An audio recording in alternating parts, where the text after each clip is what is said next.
Hello. See if I feel like I need to adjust things. Whoops. As we see my hand. All right. Let's see. Whoop. Okay. My hand. You okay there? Hello. Yeah, yes. Hi. And you can't see because he's peeking behind the plants. But I got a new gnome in the house. Ooh, nice. Do you see him on the windowsill? On the windowsill? No. Look behind. Oh, wait, yes, I do. Yes. Yeah. I see it. There's a little bit of a Where's Waldo situation. Yeah. He's technically a garden gnome, but he's so cute. I don't want him to get damaged, and I don't know. Aww. So he's inside looking at the Well, I love it. Yeah. But hi. I like little gnomes. I think when I was younger, I used to think they were pretty creepy, but now I'm like, I like them. Yeah, and I got one for Mother's Day, so I feel very happy. Nice. It's my little Mother's Day gnome, so yeah. Yay. All right. Woo. Well, it is Wednesday. It is now Wednesday, 7 p.m., and time for Nana to play her games. Welcome to NanaCritter, where a nerdy grandma, aka NanaCritter, plays video games. We are now in season 4.2, and we are so excited to be playing Phoenix Wright Ace Attorney Trilogy, and I'll let my co-star take it from there. Yes, we are playing the Ace Attorney Trilogy. We are on the second game, Justice for All, and we are on the final case that I don't remember the name of, but the final case of that game. And I, who have been trying to play ahead, I have successly played ahead, and I've finished it. And I've started the third game now, so I can be super far ahead. But I remembered liking this case like from a decade or more ago when I played it. But having more recently finished it, I can confirm it is one of my favorite cases in the series. Yay! So okay, so we have exciting looking forward to ahead. doing more. Right. Oh yeah, we got lots in our future. I don't know where we'll get today, but there's good stuff ahead. Okay, so not necessarily finishing tonight then. Unsure. We'll have to see. To see. Okay. All right. Well, I guess without further ado, we will start. We will go to gameplay. And heck yeah. All right. Righty. And I will hit continue. We are in the trial? I forget where we're even at. Yes. And of course, the big surprise was that Von Karma was not there. And, right. And so we have... Oh, yeah, and I was listening back, and I was doing my gumshoe voice a little weird, but I've got it now. I know what I was doing. Okay. But, I wasn't going to say, but, okay, so the killer who has Maya told Phoenix right before trial, which freaked out Phoenix, that he had a present. And then all of a sudden, Von Karma was not there, and instead it was Edgeworth.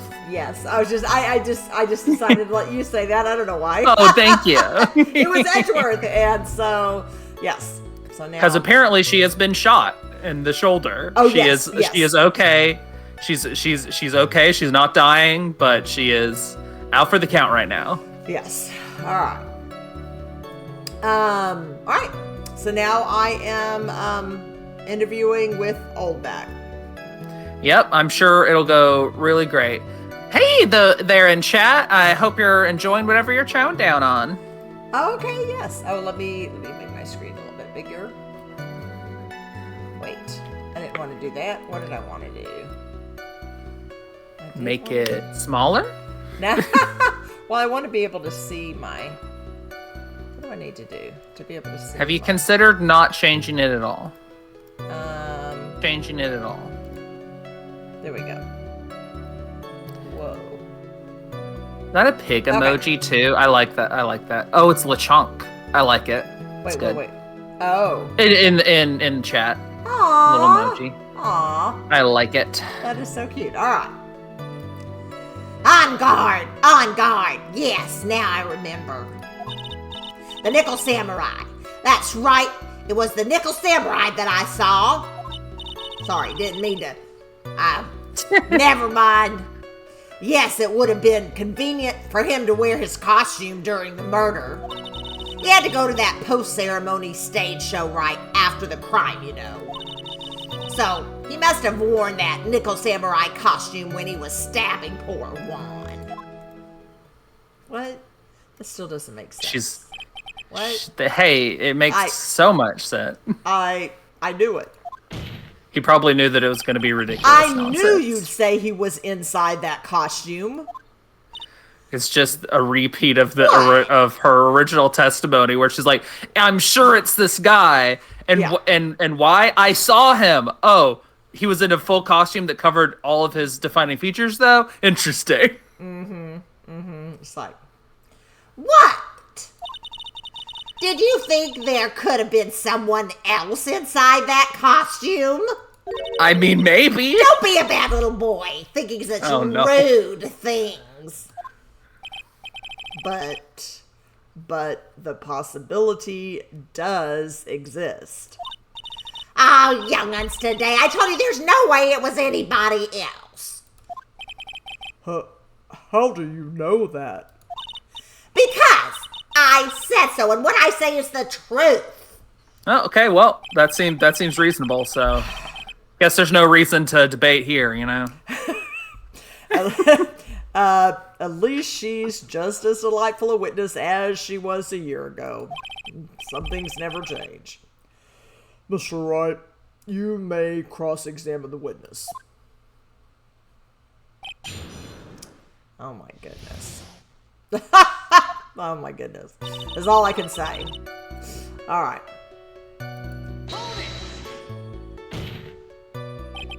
Would you It'll probably be great and go get smoothly. on with your testimony? Ha! Watch your language, young man. What sort of tone is that to take with an elder? How dare you? My youthfulness isn't what it used to be, so you should forgive me for everything. If you keep on barking at me like that, I'll start singing at the top of my lungs. Please don't. What? What was that? It's a threat. A striking figure by the sea, standing all alone as he's the Nickel Samurai. Beautiful. She's actually singing. Someone help my poor ears, please. Mr. Edgeworth, can you please do something about this racket? Witness, I'll give you a piece of gum later if you'll be good and stick to just the facts. That's gonna do it, Edgeworth. That's gonna do it. Thank you. Okay, you promise, right? Right. I'll be sending the bill for the chewing gum to your office at a later date. Come on, Edgeworth. I mean, that's a little bit of nickel and diming me. Okay, whatever. As long as she's just is quiet. I'm glad you agree, as long as she is quiet. Remind me to also send you a thank you note later to Edgeworth, old chum. Oh my gosh. Be a little more careful with your testimony, please. Not too long ago, you said he was wearing his racing jacket, and now he's not. Not too long ago? Then let me ask you this. When you were itty bitty, what was your grand dream? Huh? What? What did you want to be when you grew up, whippersnapper? My dream? Huh? Well, I wanted to be Judge Wagner, hero of the public's court. So what? See? And look at where you are now. You're a Judge Wagner, are you? You're on him, are you? Are you? What? Well... What I said earlier. Who puts any weight into things like that? Oh boy. That now is everything. I can't be held responsible for the past. Even if it was like 2 minutes ago. Since when did court become theatrics over testimonies? Like Pretty much forever, man. Well, apparently. Pretty much in every case. Apparently. Okay. All that matters is that man was inside that costume. Isn't that enough? I will it so. Isn't that enough?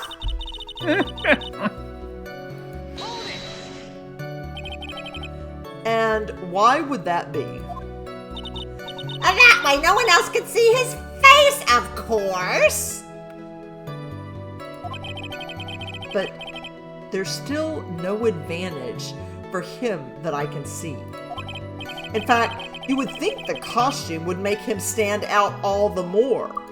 That'll be a really not smart thing to wear.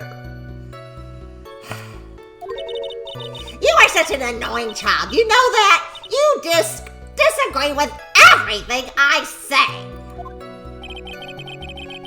Isn't that what you're always doing to me? Gosh, talk about. No, she's so agreeable. I got it. Maybe it was more troublesome for him to change in and out of his costume.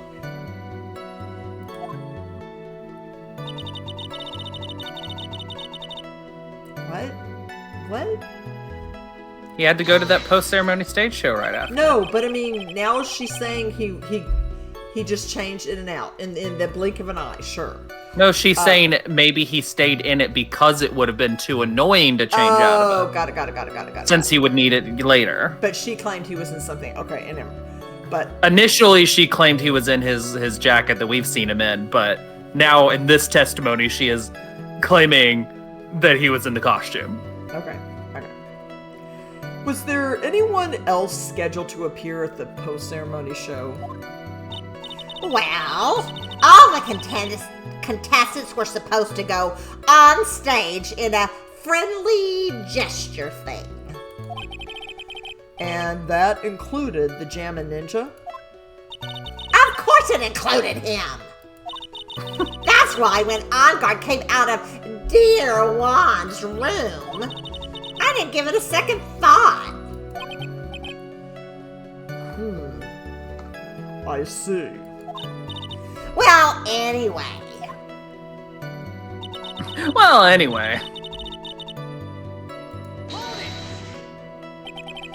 So let me ask you one last time. The person you saw, it really was the Nickel Samurai? As showy as ever. Haven't I been saying that from the very beginning? Can I throw in the towel yet? Phoenix, I am going to, if I had a whip with Von Carbon not being here, I'd be like, knock it off. Oh, come on, Phoenix.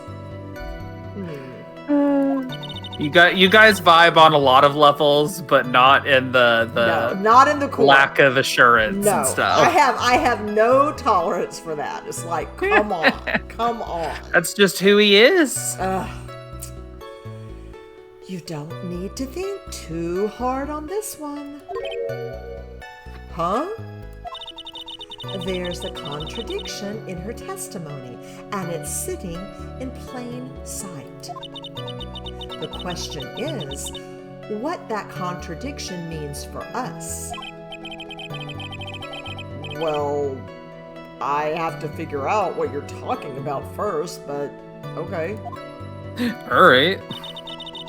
All right, so we need to go to, if I'm looking at the right section, I think we need to go to the one that starts with so he. And then we're going to present something on it. Righty. Okay. Yeah. And then present.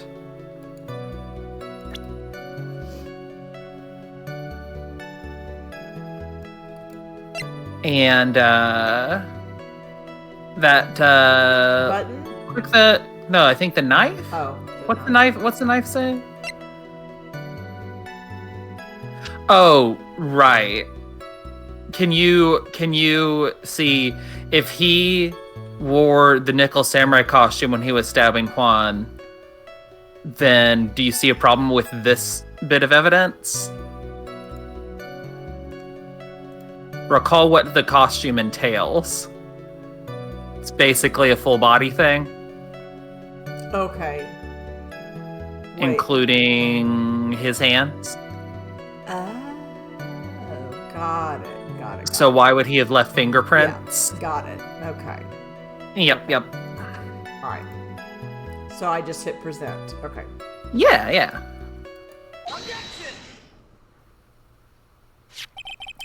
Please take a look at this. Yeah, so? It's a knife. Big deal. Oh, goodness. If you're trying to scare me with that, I'll have you know it won't work. I don't intimidate easily. Oh, No, jeez. no, that's not my intention at all. That's the knife that was used in the murder, correct? Your Honor, do you know why this piece of evidence is important to this case? I mean, please. Do you think that he... Okay. No, he does. You don't even have to ask. I mean, come on. It's because the defendant's fingerprints are on it, right?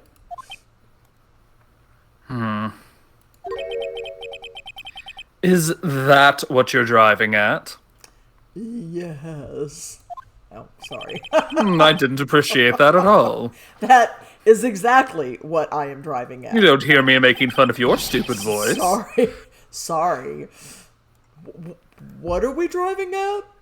And whose car are we driving? I'm not even going to answer that one, Judge. You're right. if- What do you say to that? If Mr. Engarde was really in the Nickel Samurai costume at the time of the murder, then it's impossible for his fingerprints to have been left on this knife. Actually, he would have wiped all previous fingerprints on this knife right off. Oh, that's right. The Nickel Samurai wears gloves, doesn't he? He probably took his gloves off before he began his stabbing. And why would he do something like that? To leave his prints on the murder weapon? There is no way he would do something like that. However, there is one possibility. Then let's hear your possibility. It's very simple. Okay. The defendant went to the victim's room while in costume as the Nickel Samurai. At that time, the defendant held no intent to murder. He was probably just going to relax and talk with the victim about the stage show. Bringing his trusty knife from his room with him. Sure, go on. Which is why he took his gloves off. Fine, but yeah, he's gonna bring a knife from his room? Right. But the murder still did take place. It's well known that there was bad blood between the defendant and the victim. Yes, I have heard that before, and I was listening. Well, Mr. Wright, what do you have to say about Mr. Edgeworth's theory? So let me get this straight. Edgeworth's theory goes like this. When the defendant went to the victim's room with his knife that he brought from his room, he had no intention of killing him. So he walked in the room with his knife from the other room and took his gloves off. Sure. Now, up to this point, are there any problems with this theory? Yeah, they're just... Do you think maybe there's a contradiction here? Yeah. He's saying there's no intent, yet he brings the knife with him, so... Yeah, I think you should probably say that there's a contradiction then. Okay. And I think the contradiction when it asks you to present evidence is the thing that you've been saying over and over. Yay! Yay! All right, Phoenix, come on. Be in sync with me here. Okay. This theory contradicts something in an earlier testimony. What are you babbling about? Not babbling, but now for an argument's sake, let's suppose Mr. Engarde was the killer. If that's the case, I think it's impossible for the killer to have gone to the victim's room without intent. Yeah, just present the thing that you've been talking about. Okay, so.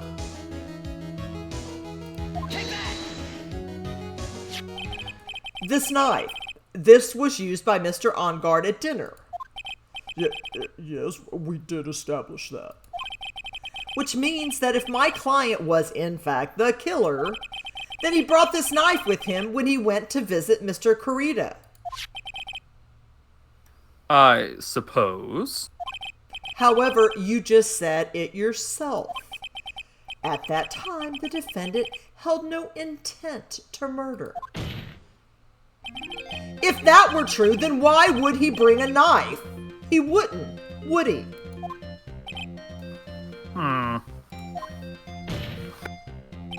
Which means, Mr. Edgeworth, your theory was flawed from supposed... Wait, I'm sorry. Supposition. I just got flustered. Uh-huh. Yeah, your theory was flawed from supposition 1. And one more thing.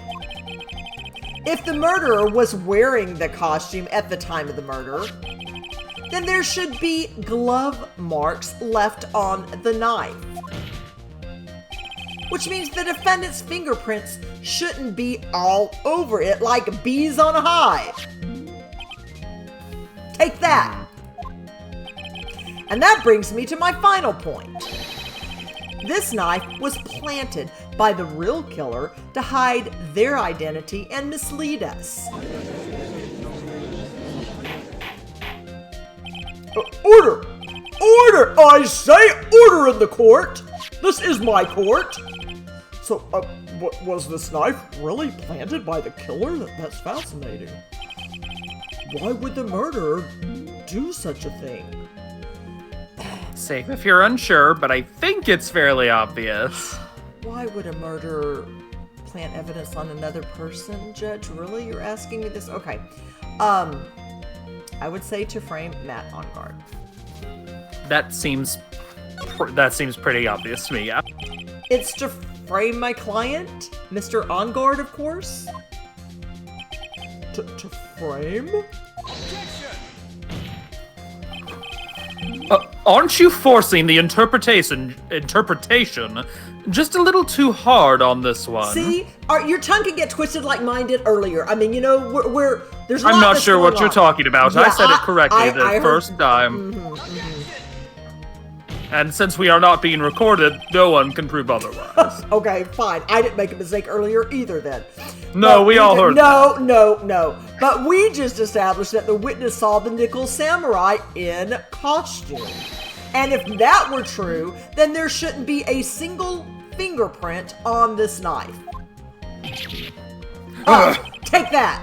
Witness!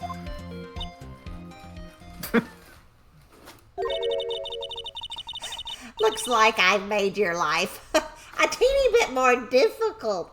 Huh, Edgy Poo? Every time you're in it, yes. Witness, did you or did you not really see the nickel samurai? Well, I guess at first I might have forgotten, but... Are you saying you mixed up Mr. Engarde with the nickel samurai, his character on TV? But I mean, I can't really do anything about that now. Look, I was waiting around in front of their doors because, well, I wasn't waiting around for the nickel samurai, that's for sure.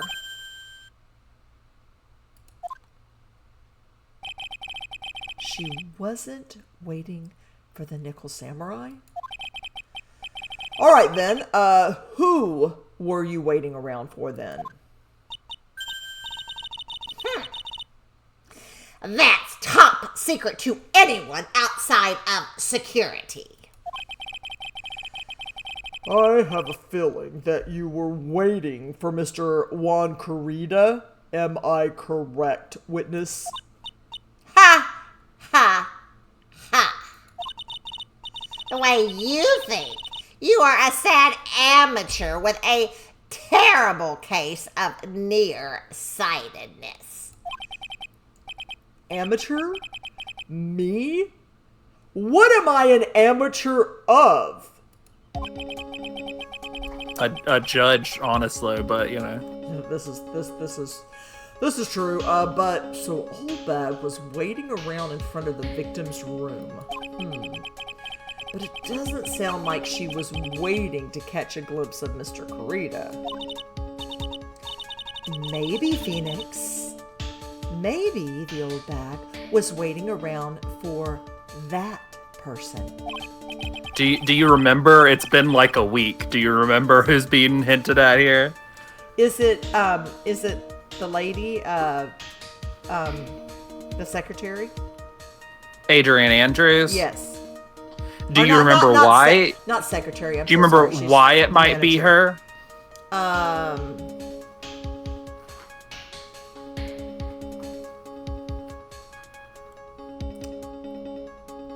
Would she have the autograph thing that said to Wendy?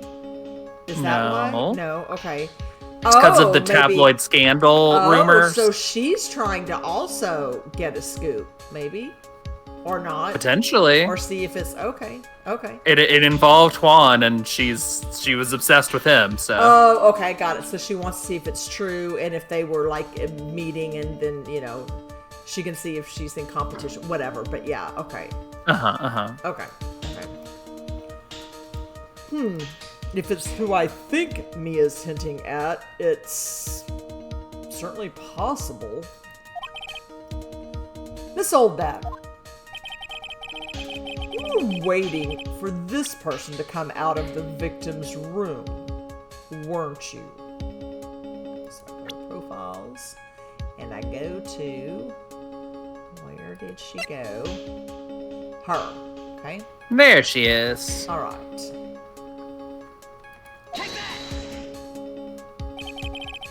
Who is this person?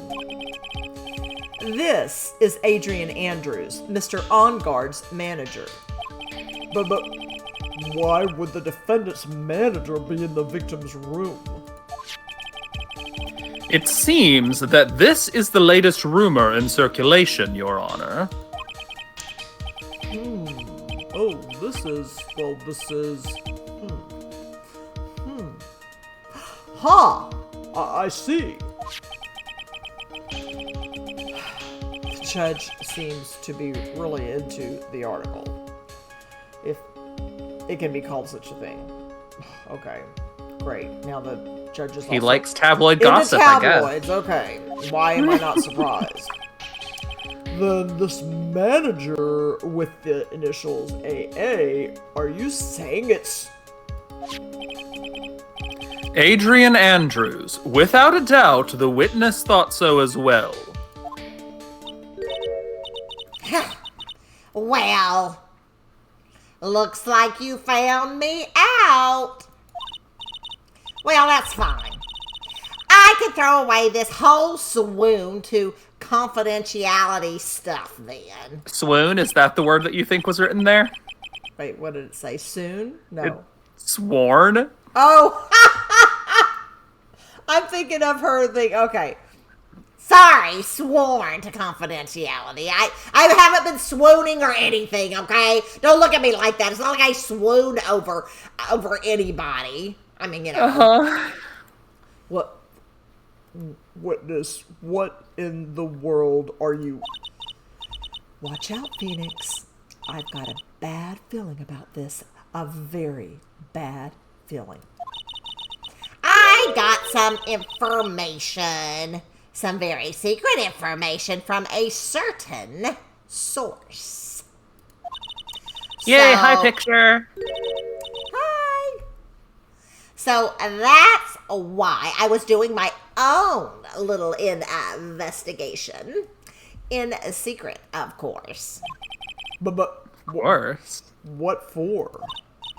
Oh, just for myself, personal reasons and all that.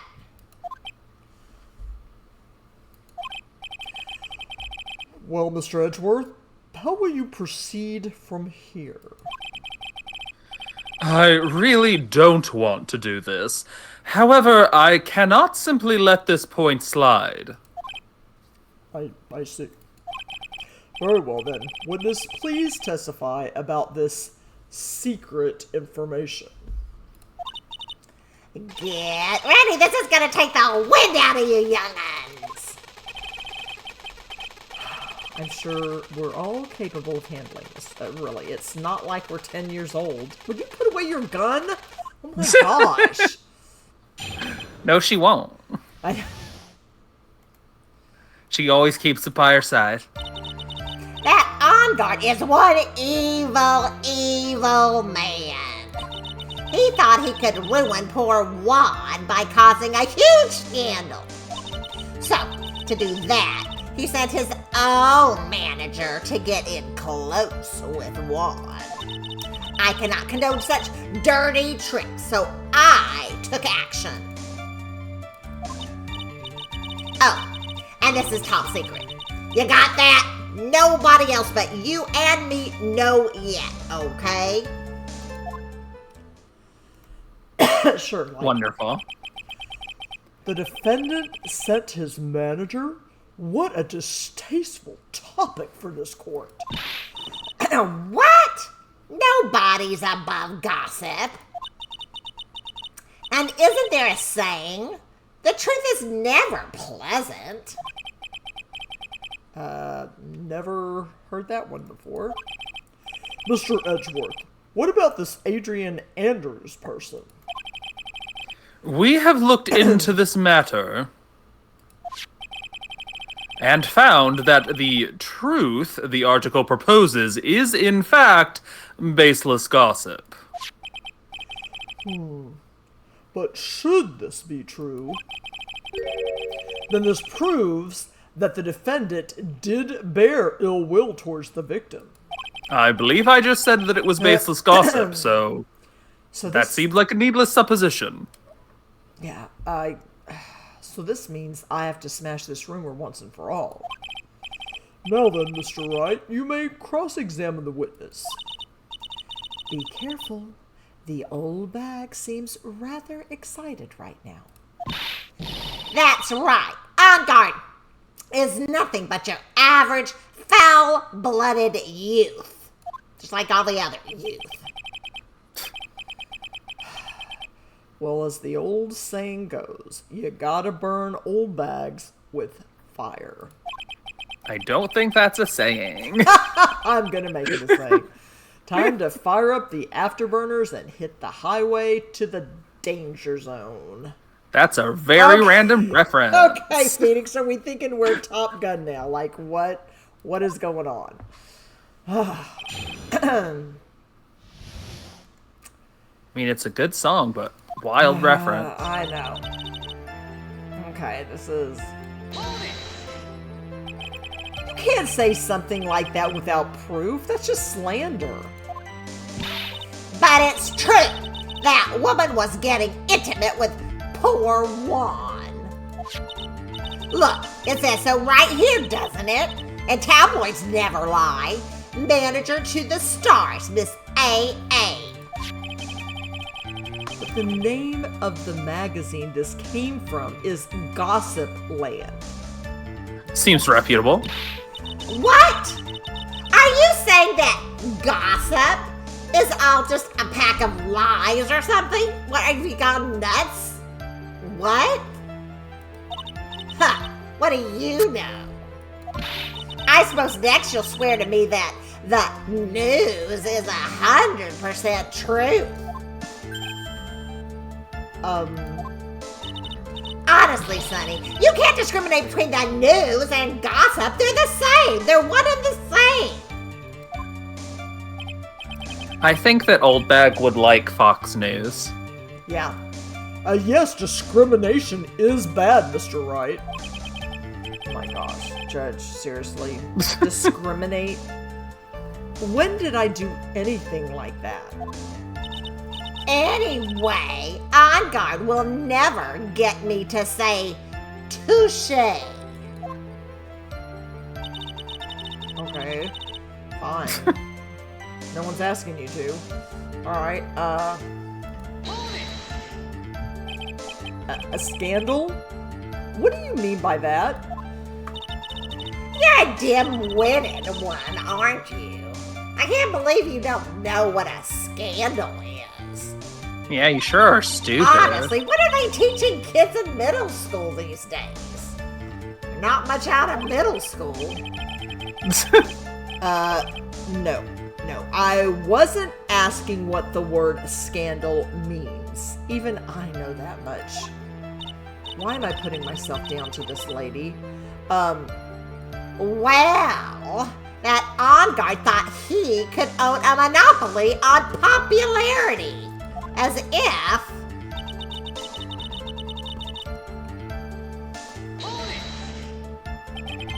You don't have any proof that Mr. Engarde did any such thing. You must be suffering from shock. The shock of hearing the truth. And now, since you're in so much shock, you can't do anything right. You're right. I can't do anything. But boy, do I wish I could do something about you. All right then, Sonny. Show me what you've got. Can you show me proof that Engarde didn't bear any ill will towards Juan, huh? Can you? I don't believe that you can, and I don't think you so I don't think you should take that bait. Oh my gosh. And she's not the judge. And why am I even? Oh my gosh. So you should probably decline that offer. I don't have anything to offer, actually, to the likes of you, lady. Just, I don't know what you think you're doing. See? Just as I thought. And you were lecturing me about saying things without proof. You've just given me a free pass to say whatever I want, whenever I want, silly boy. Me and my big mouth. What? Oh my gosh, I am so tired of this. Oh my gosh. You have to accept that this is what he's like. Oh my gosh, Phoenix. That's the way the cookie crumbles, for you anyway. Alright, whatever. That went great for you, I think. So what do you mean by I took action? Like I already told you, I was lying in wait close to the crime scene. What about that did you get? Once that slimy woman came out of Juan's room, I was going to capture her and teach her a good lesson. Something you young'uns need. You were going to teach her a good lesson? I was gonna make her eat the damaging beams of my ray gun. Yeah, that really teaches Like people this. lessons. No, No, no, stop. Well, it was too bad that the woman didn't come through the door that night.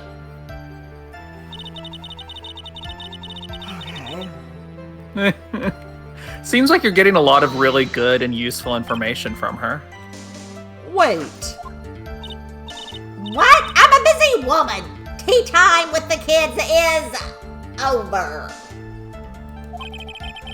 Secret information that no one else knows yet? If that's true, then how do you know this secret information? Huh? Well, that's because I'm a pro. Yes, that's it. That sounds right. Yeah. Alright, hang on, sorry. What's the matter? I just clicked on my screen, got it a little bit Whoops. wonky. A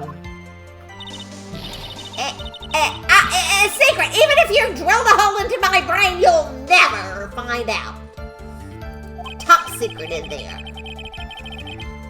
How in the world did that Oldbag get such a secret piece of information? What? Save if you're unsure. And I can tell you, or you can take a guess, but... Alright, hang on. I'll have you tell me if I'm guessing right. I guess. Alright. You're like, That's not one of the options I presented. oh. Okay. Okay.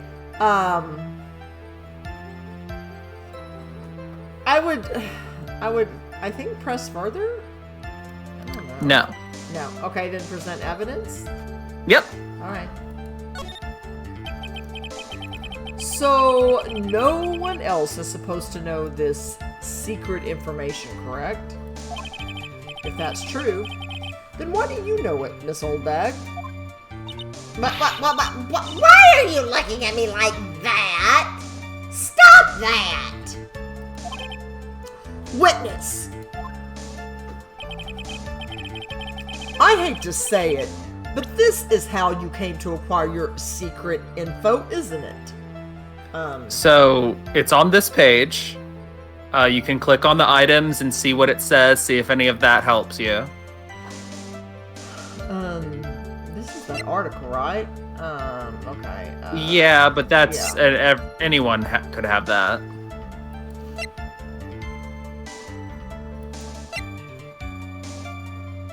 This maybe? Nope. Okay. She didn't have that. Okay. Oh, she stole the camera. Yep. Okay. Yeah, you got it. Okay. Got it. Okay. She sure did. The investigative photographer, Lotta Hart. Oh yes, I remember that mischievous girl. She reported that she had lost a certain note she had written to herself. She reported such a thing? On that piece of paper, she had written down some of her impressions about the relationship between the victim and Miss Andrews. Well, what outrageous ideas you say? No. I said impressions. Then everything written on this piece of paper is completely meaningless? Oh? How come you have that? That's it. That's the note.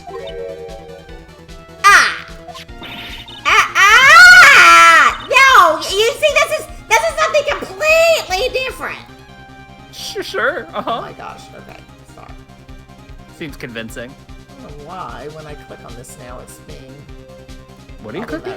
Sorry, it's like messing up the screen. Of the game. I have no idea what you're doing. Sorry. Yeah. And this is my top secret list of groceries to buy. Then you are the one who took Miss Hart's note? I'm a huge fan of Juan, that's why. That infamous puffy-haired whippersnapper. She's working with that evil Engarde. She said so herself. Engarde, I'm his sidekick. She was so happy, smiling like a silly duck. A silly duck. I was only checking what she had written.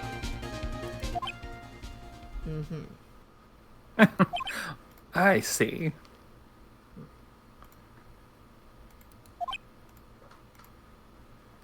We're all... I'm bubbled. No one can see me. I'm bubbled. Edgy Poo! You believe me, don't you? I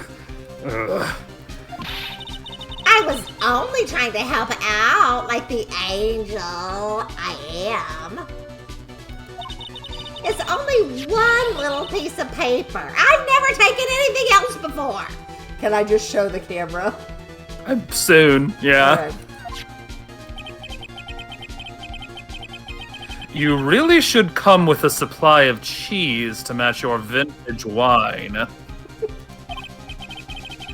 Well, it was only a piece of paper. I suppose we can overlook this just this once. She looks like she's really sorry. But I'm not buying it.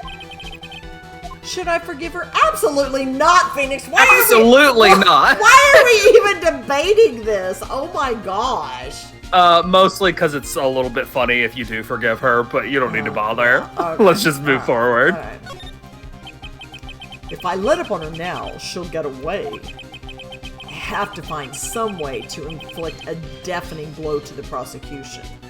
The camera, Phoenix. She definitely immediately like calls you an idiot, and then you like have to start this whole process over if you want to do it again. So Oh, okay. I've tested it for myself. Yeah.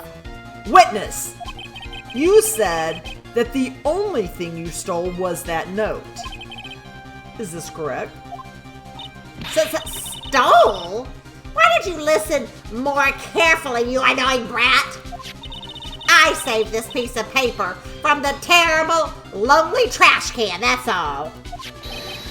You're lying, damn it, and I can prove it.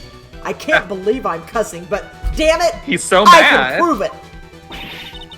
Tired of her Are nonsense. you putting my credibility under scrutiny again? Yeah, you should never be called Miss as a Oldbag? witness. I don't believe... Sorry. I got away from myself. I don't believe you should be talking to me that way. Well, I don't believe that the note is the only thing you stole that night. Now you can present it. All right.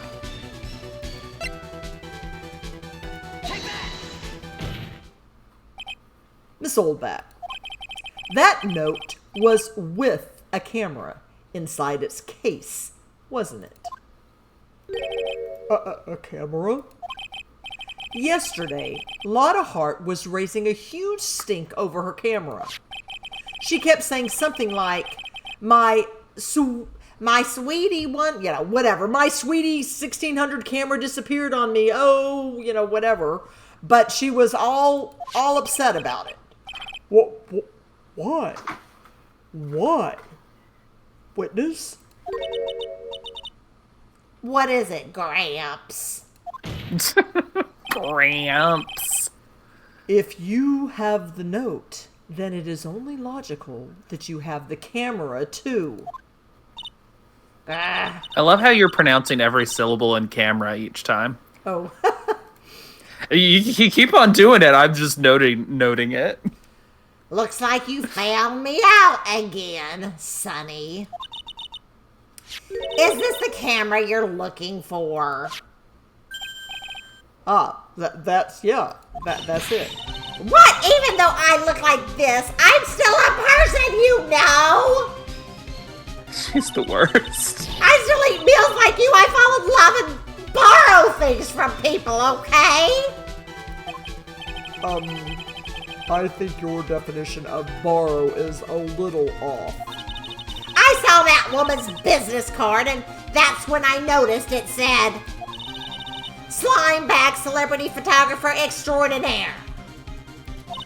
What a Well, description. I know. Well, when I saw that, I had to know what sort of picture she had taken. I mean, it could have been with my wand. I'm a professional security guard. It's my business to know these things and know if my wand's integrity was compromised.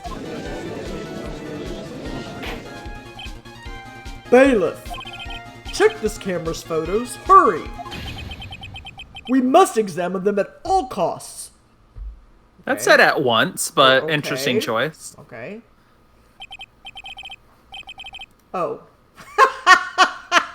I'm just, Sometimes you just choose to make up the words, and I can appreciate it. I for some reason my brain really thought that's what it said.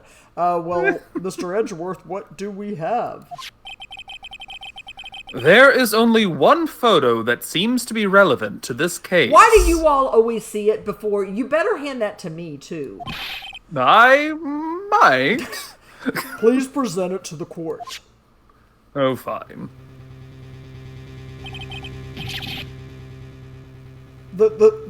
This is the Nickel Samurai. See, I told you. That's the guy I saw. This proves that the witness was not lying earlier about this matter. Yes. Lotta's she was. photo. Picture taken in the hallway right after the murder. Lotta's photo. added to the court record. But what does all this mean, Mr. Edgeworth? You're gonna have to spell it out for me. This photo by itself does not prove that the person in it is the defendant. However, in his own confession, Mr. Engarde clearly stated that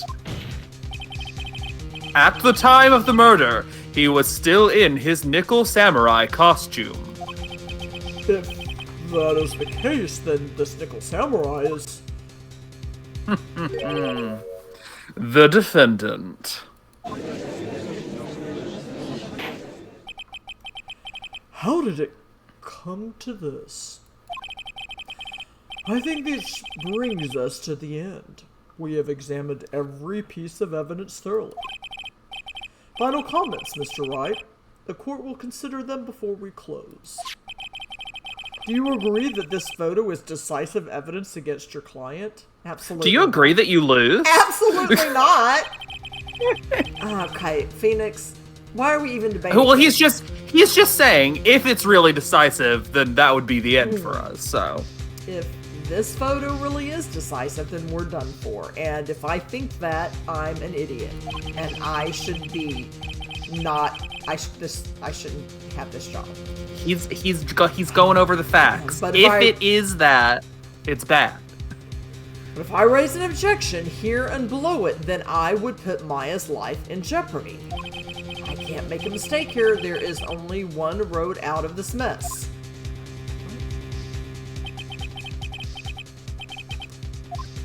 This photo that Lotta took, there's... Okay, yes. Do you think there's something strange with there's it? something strange with it.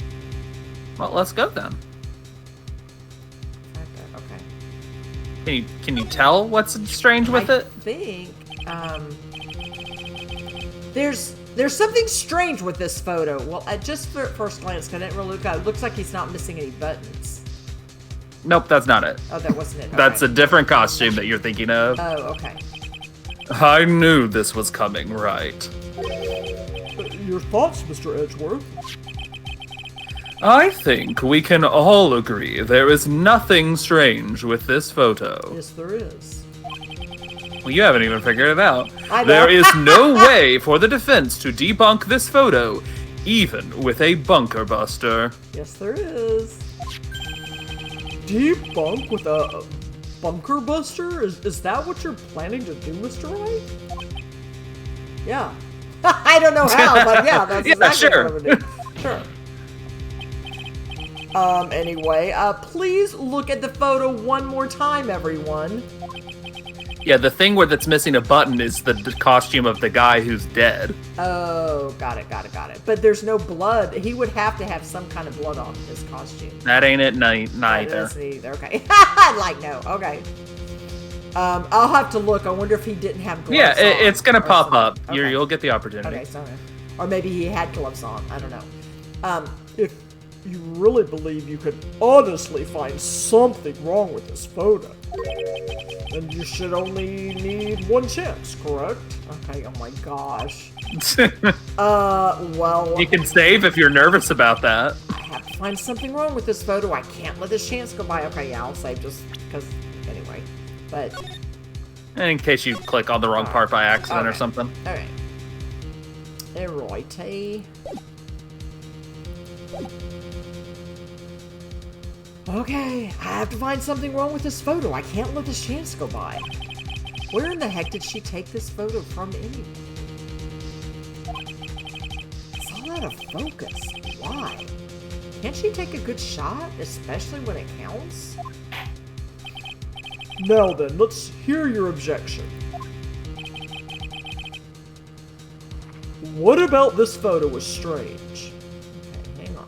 Does anything seem weird to you? Alright, just a second.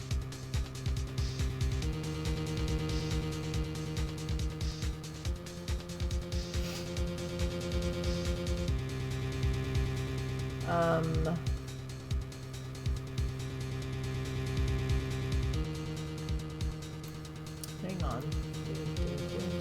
I've been hanging. I'm hanging on. Does doing that help you figure it out? No, maybe. No. Okay, hang on. Is the nose messed up, or is that just me? Maybe not. Is the mask? No, it's part of the mask. Okay, hang on. Chat says I'm hanging. My grippers are gripping.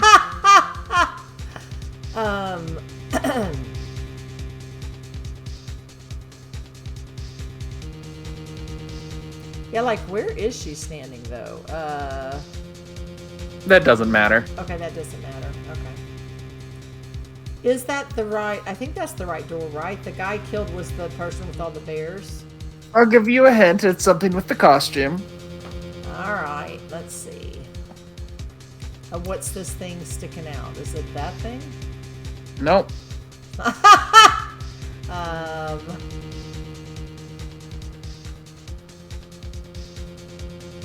Is it something weird with the glove or something? No. Nope. All right, hang on. Is there's I don't know. Is there supposed to be that stuff? Is that supposed to be on this side too? Nope. Why would you be expected to know that? Okay.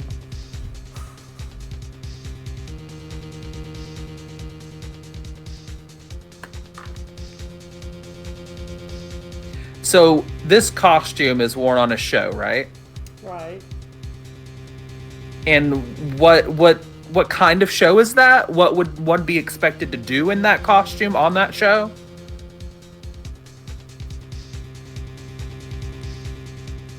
Oh, he doesn't have the sword. Nope, that's not it. Oh, okay. If he has a sword, though, let's say hypothetically he has a sword, and he's like fighting people. Is there an element of the costume as we see it here that would kind of make that difficult?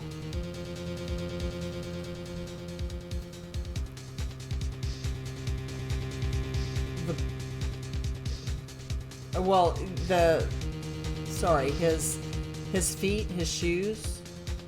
It kind of looks like that's dragging all over the floor, right? Oh yeah. Okay. In a way that maybe wouldn't be super conducive to being in an action show. Yeah. So then, if it was the real person, it wouldn't be that long on them. That's probably true. Whoever's in this costume is way shorter than the actual guy. So, similar to the last time this happened. Okay. So, can I just push to either one of the legs? Yeah, that should do it. Okay. However, I am one step closer to the edge, and I'm about to break. Wait, what? I'm just reading chat. Don't worry about it. Okay. Their grippers are about to break. Don't even worry about it. All right. I would like to direct the court's attention to this one area right here. What are you pointing to? His ankles? If you could see this person's ankles, Also, that real would quick, be one thing. However, you can't. look at the court record. Okay, court record. And Oh, is like it's a one of picture. those photos, I think. Okay, let's see. Nope. Not that one. What's the other one? Nope. There was a different one Oh. on the same page. Okay, damn. Oh my gosh. Go back. Sorry. On the same page you said. Okay, hang on. What's that one? Yeah, look at that. Okay. Yeah, that's how it's supposed to look. Oh, yeah. So you should see his white shoes. Okay. I think they're socks, but yes. Okay, socks. Okay. Okay. All right, you can go back. Just to show you, make it even more obvious.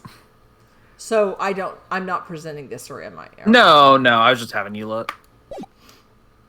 Okay. If you could see this person's ankles, that would be one thing. However, you can't. And what does that mean? The costume person in this photo could not have been Mr. Engarde. What is the meaning of this? I wonder if you would care to elaborate with actual facts, that is. Let's take a look at the Nickel Samurai's poster. Oh, hey, it's this thing I just showed you. Yeah. Please pay particular attention to the area around the bottom of the hakama. His socks. You can see his socks. Exactly. However, in this photo, the Nickel Samurai is clearly holding his hakama up just to walk. There is only one explanation for this. The person inside this costume is clearly much shorter than the defendant.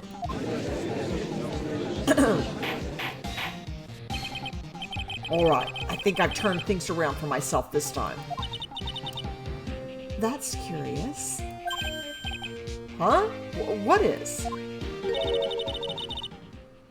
Edgeworth is unusually calm today. That's true. He's just letting the trial run itself, as if he's only along for the ride. Along for the ride? What do you mean by that? I can only guess that perhaps he doesn't feel under attack at all. He doesn't feel under attack? Then I haven't damaged his case at all. Mr. Edgeworth, where does this leave us?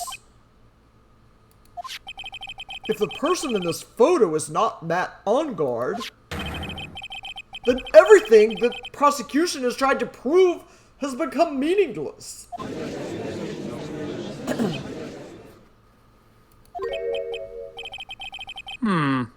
I figured it would come to this. What? Right. I have something I want to ask you. I think you have proven that the person inside this costume is not Matt Engarde.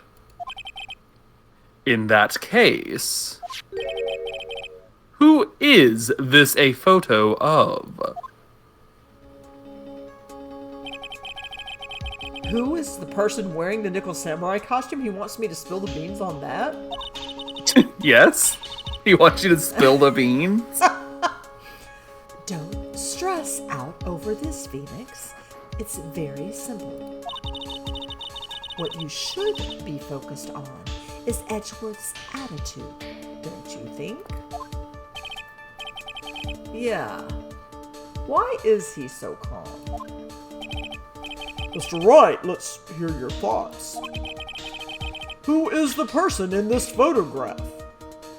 Who you think it is? I think it's, I can hit profiles, right? And Yeah. I will go, I think it is Matt Engarde. No, I'm just kidding. I think it is Oldbag. No, I'm kidding. I think it's her. I think it's Adrian Andrews. Makes sense to me. Okay.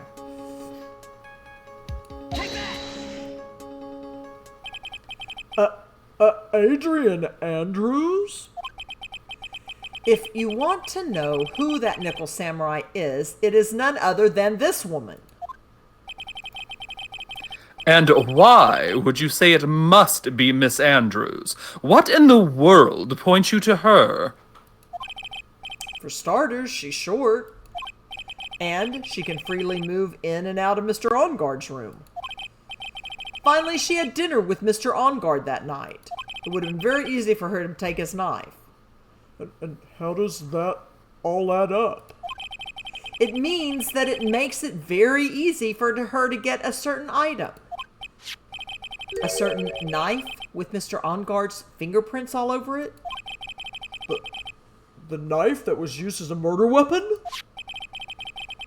Why don't you just say what it is you want, right? I have to do this now? It's my last chance to turn things around. The defense moves to indict Miss Adrian Andrews in the murder of Juan Corrida. It was Miss Andrews who tried to frame the defendant for the crime. Order! Order! Order! It looks like this trial has hit a most unexpected development. Mr. Edgeworth, Yes, Your Honor. this court is issuing a subpoena for Miss Adrian Andrews.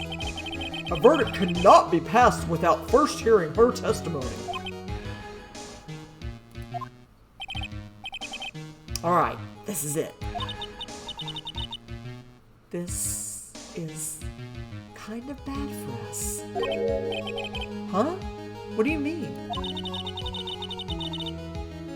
If Adrian Andrews is summoned to court as a witness, it means that the trial will go on for another day. One more day? Ah! If I don't get a verdict today, then Maya... Now then, we shall set Miss Andrews' testimony for tomorrow. What am I supposed to do? The judge is about to adjourn the court. What am I going to do? What do you think? I'm going to have to raise an objection. All right.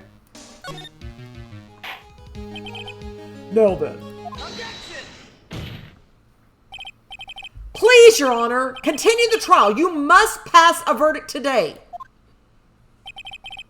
I can't do that. We cannot hear Miss Andrews' testimony if she is not... I abhor wasting such valuable time. Edgeworth? Your Honor, I request that you please continue with today's trial. But, we cannot continue due to this unexpected development. Tisk tisk. Unexpected development? I think you underestimate me, Your Honor. And what do you mean by that? That Mr. Phoenix Wright would slave his way to subpoenaing Miss Adrian Andrews is all happening according to plan, even if Wright was a bit slow to catch on. What? Excuse me. Just a tad slow. What? What?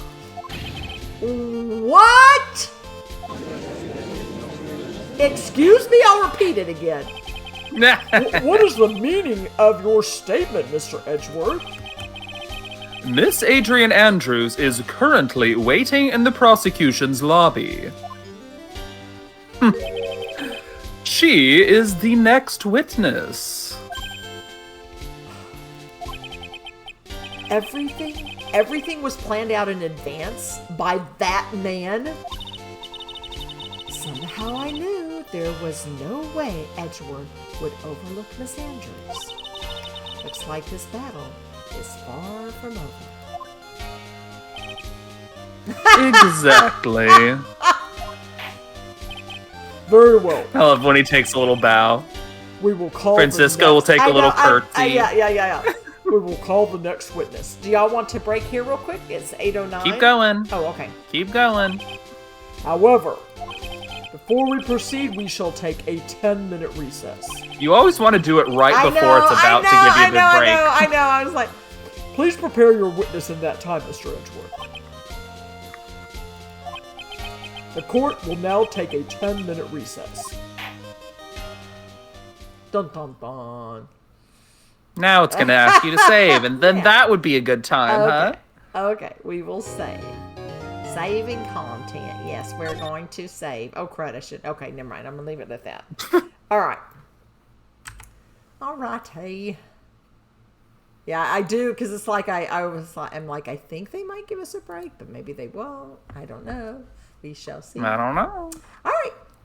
We will take All a right, quick so break. quick break. All right. See y'all in just a little bit. Yep.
Hello. Hope everyone had a good hope everyone had a good break. Mine was really bad. Oh no, I'm sorry. Oh, no, wait. Actually, it was pretty good. You're so silly. My mistake. I had a good break. Yeah? Nothing. Do you want to tell me about it for maybe gonna say- about another 10 minutes Sure, we sure, can, sure, get almost nowhere in this game? Sure. All right, let's go to gameplay. Yeah, nothing to Let's write do down. it. Let's go to gameplay. Time to get All right, Adrian on the forgot to stand. Save, and then we shall go on. Righty. March 22nd, 2:14 p.m. District Court, Defendant Lobby, number 3.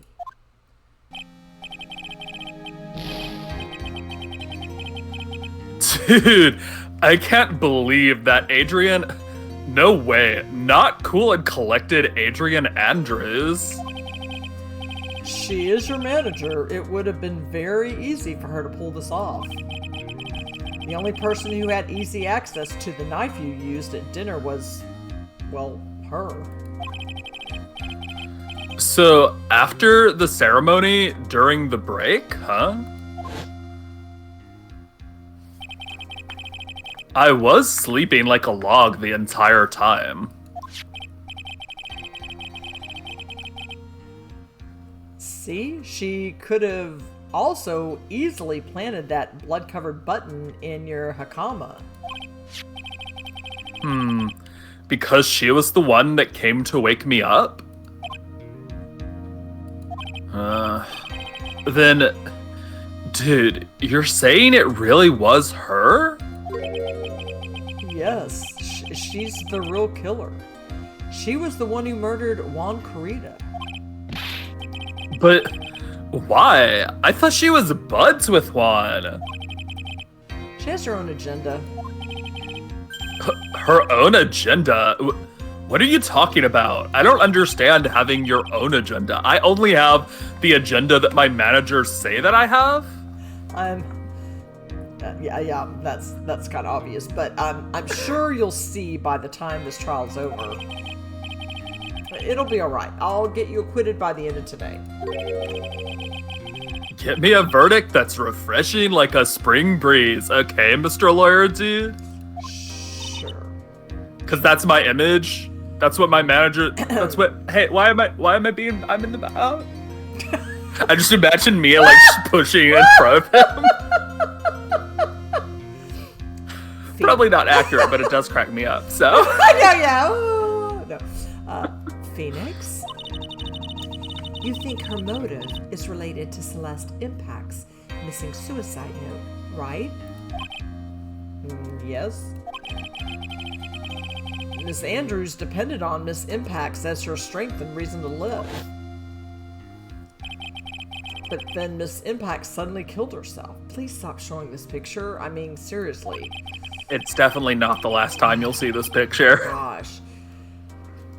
It sounds like she left a suicide note, and the person thought to have hidden it Is Juan Corrida the victim of this murder?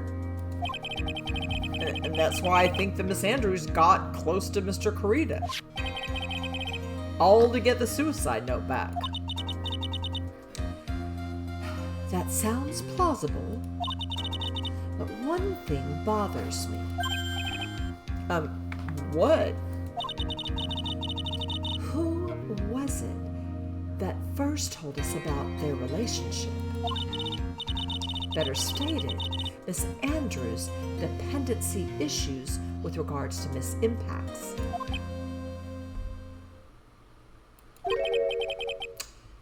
It was Edgeworth. It looks like he's still the one in command of this ship. Don't let your guard down yet. Don't let it down ever. Always be on guard. On guard. Always be on guard. Okay. Okay. We have fun here, Yes, you know? March 22nd, 2:25 p.m., District Court, Courtroom Number 3. I was about to say, why is it dark? Court will now reconvene. Now then, Mr. Edgeworth, if you please. The prosecution calls the witness subpoenaed by this court. Miss Adrian Andrews, the person who discovered the crime in Mr. Juan Corrida's room. Guess she still has the card. Yep. What is your occupation? I am the manager of the defendant in this case, Mr. Matt Engarde. I don't think anyone knows the significance of the card right now, so why wouldn't she still have it? I see. Now then. I think we know the significance of it, or at least to some degree, but... Yeah. Before we begin, Your Honor, I have one request. Yes, sure. What is it? I'm sure everyone in this room is wondering the same thing, and would love to find out more about my relationship with the victim. After all, it was the topic of a certain weekly magazine recently. No, I have no idea what you mean. I've never even heard of Gossip Land. If the judge was ever a prosecution witness, he'd do all my work for me. Yeah, probably. Anyway, I was wondering if you could please tell us about your relation to the victim. Yes, I was seeing Mr. Corrida. I was also aware of the rivalry that existed between Matt and Juan. But this was a private matter between Juan and myself. So it was a fry and bait matter, or was that bait and fry? Reminds me of fishing. But I didn't kill him. No one is accusing you of that. I think there's someone who would beg to differ. What? Maybe. You're like, well, perhaps. Yes, perhaps. I think we all understand your relationship with the victim now, Miss Andrews. Very well then. Witness, please testify to the court. About what happened when you discovered the murder that had taken place.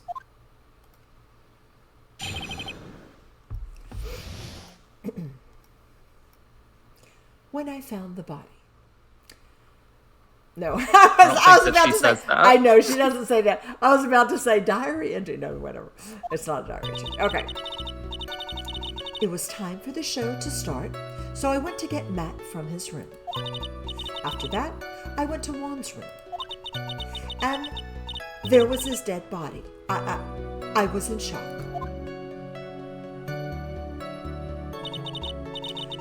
What I saw was, naturally, the exact same scene as in the crime scene photo. I felt as though I was about to faint, so I poured myself a glass of juice. Because, you know, that's what everyone does when they're... Yeah, pretty natural reaction Sure. to seeing a dead body, I Sure. think. You poured... I know when I see a dead body, which is a thing that happens often, I'm always like, oh, I am parched. Yes, I'm like, I feel faint, so I'm going to pour myself some juice. I won't drink it, but I'm going to pour myself some juice. Yeah, absolutely. You poured yourself a glass of juice? Yes. Sadly, I didn't remember not to touch things at the scene of a crime. And I disturbed the crime scene by moving this one thing. And that is when the fingerprints on the wine glass were made, Your Honor. I see. Well, Mr. Wright, you may cross-examine the witness. Phoenix. She is one cool and collected customer, and she has the brains to match. Yes, I know. In order to catch a person like her, you have to avoid head-on confrontations. You should disrupt her pacing. Disrupt her pacing? She is the type of woman who is easily thrown off by things inconsistent with her thinking. So you have to attack when she least expects it. The instant you let up on your offense is the instant this trial is over. Understand? Okay. So for now you're gonna press her, and that's how you're gonna disrupt her. But later we'll be able to just present things. Okay. And what was Mr. Engarde doing at the time? He was taking a nap.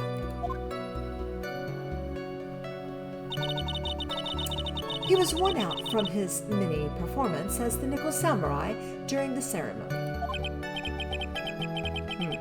Mr. Engarde did say he was taking a nap. Then I guess you could say it could not have been taken out of his room, yes? Excuse me? It? What are you? Right. I thought years of school would have taught you how to construct a sentence. If you can't make a sensible sentence with a subject, then I'll make one for you. Watch. Did you, Miss Andrews, remove Mr. Engarde's knife from his room? No.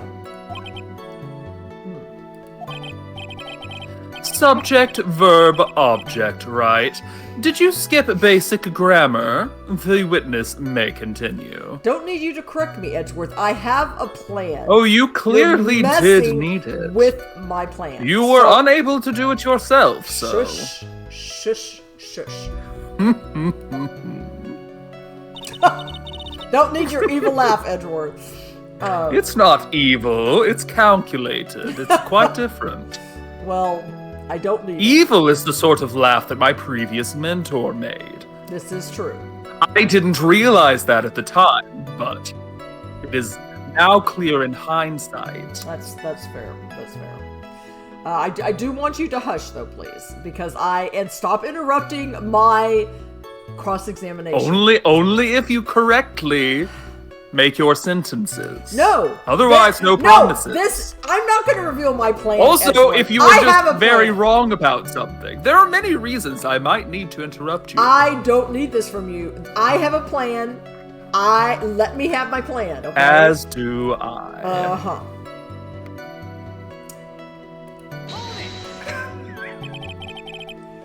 It's going great. I know. Now I'm ignoring you. And why did you do that? As a friendly gesture, Juan was to make an appearance with the other heroes. So the show was supposed to be a show of friendship, huh? I'm gonna press further. Makes sense to me. Is that the only reason? I beg your pardon? What are you implying? You had a certain goal in mind when you started to get close to him, correct? So perhaps you had a more personal matter to discuss with the victim? Sorry, but I didn't have any such intentions in mind at that time. I can't get her to talk without a strong piece of evidence. I guess, is this where I'm gonna present or not? I don't know. What do you think will happen if you click? Maybe it'll give me a chance. Maybe if you click forward or... May we continue now? Witness, what did you see when you got to his room? Oh, it ended the thing because you didn't have anything else to do. Oh. Was I supposed to present? No. Oh, okay. Okay. You were in shock? What? Was I not supposed to be? Andrews is a very calculating person. And despite how close they were, I doubt she had romantic feelings for Mr. Corrida. Anyone randomly stumbling upon a dead body would be in shock. and you can't seriously expect that a young beauty like her would not be shocked. What does her looks have to do with anything, people? Somehow I don't think beauty. Oh! I called it. Somehow I don't think beauty has anything to do with being shocked or not. Like, It is merely a description. okay, it has nothing to do with someone unattractive couldn't have been in shock. I mean, what does that have to do with anything? I'm merely being poetic, slightly with my word choice. Are we now wanting Anyone can observe and see that she is beautiful, Are we regardless of attraction that they do or do not feel. Okay. I'm not making any claims about my own sexuality, and I do wish that you would stop asking. I see.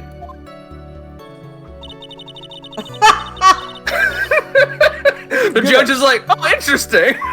You're gonna ask her on a date. I don't know what's being Edgeworth? talked about. You're gonna ask her on a date or something, Edgeworth, when this trial's over? Well, she might be in jail. No. So get your red jumper He ready. is not my type. Not that I am making any claims about what my type is in terms of gender. Simply that she is not my type. Please stop asking me about it. I wasn't. You're the one who went on. Okay. This is the photo you're referring to, correct?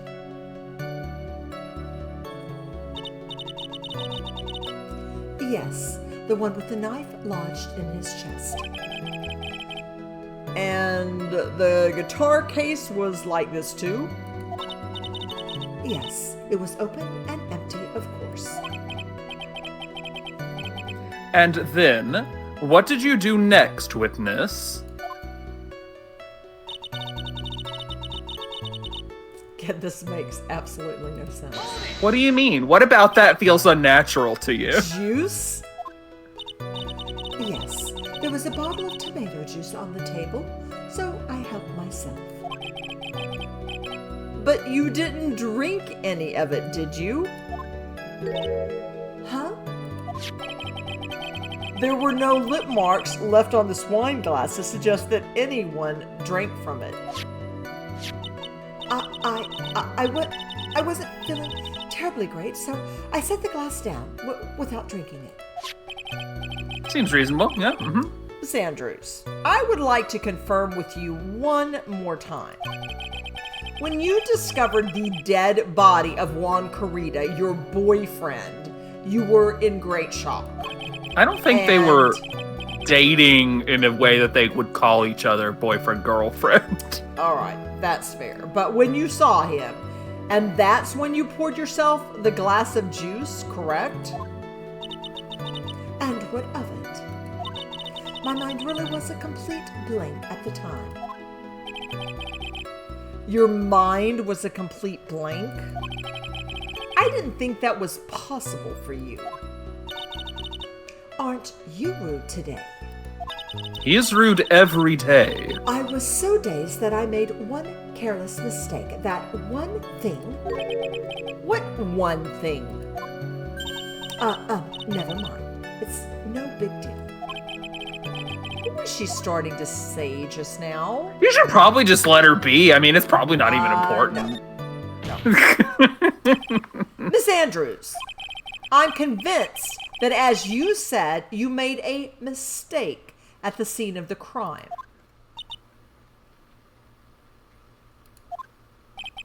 What I really want to know is what this mistake was.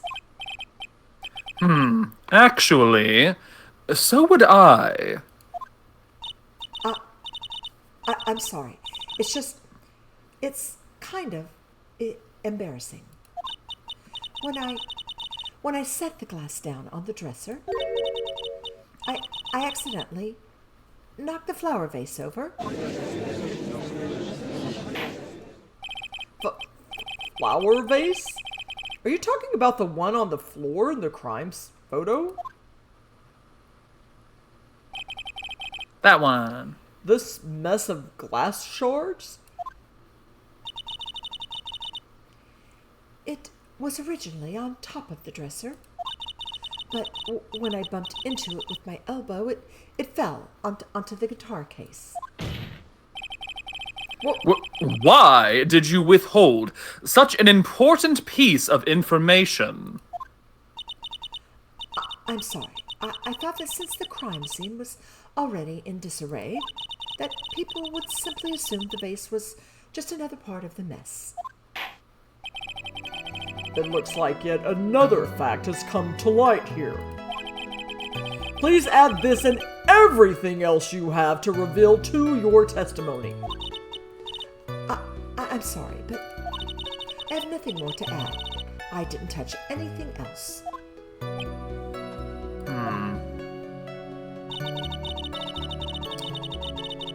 Okay. Do you want to present something here? Yeah, the water's on top of the case, so it couldn't have been open. So, what do you want to present? Okay, empty. There is some water, but only on top of the lid. Yep. Okay. Let's go! Let's go! You testified that you knocked the flower vase over, is this correct? Yes. And are you sure it fell onto the guitar case? Is there some problem with what I said? It's not some problem. It's a major problem. It's true that the top of the guitar case was wet with water. However, that's exactly what is so strange. Miss Andrews, you testified that the vase fell onto the guitar case. However, if that was true, the case should have gotten wet on the inside, not the outside. All the crowd noise. That's very true. Furthermore, there is one other strange thing about this guitar case. And what is that? Let's take another look at the crime scene photo. The remains of the vase are scattered on the floor. And what is wrong with that? If the guitar case was open when the vase fell, the glass shards should be inside, not outside the case. What is your point, right? That the case was closed at the time the vase was knocked over? Is that all? No. Think back to what Miss Andrews testified to. She said that other than the vase, she didn't touch anything else. Yes, that's right. She did implicitly say she didn't touch the guitar case. But this whole matter with the guitar case is a dead end. The bright red guitar was found at the studio. It has no bearing on this case at all. I don't think it was. She could have easily brought it back to the studio. That may very well be. However, the empty guitar case does seem to have no relation to this case, doesn't it? No, Phoenix. You're like, no, come on. It seems that there's no deeper meaning to the guitar case. Well, Mr. Wright, do you think we need to hear more details about the guitar case? Yes. Then say it. The empty Don't let her guitar be. case. I believe this is a crucial piece of the puzzle.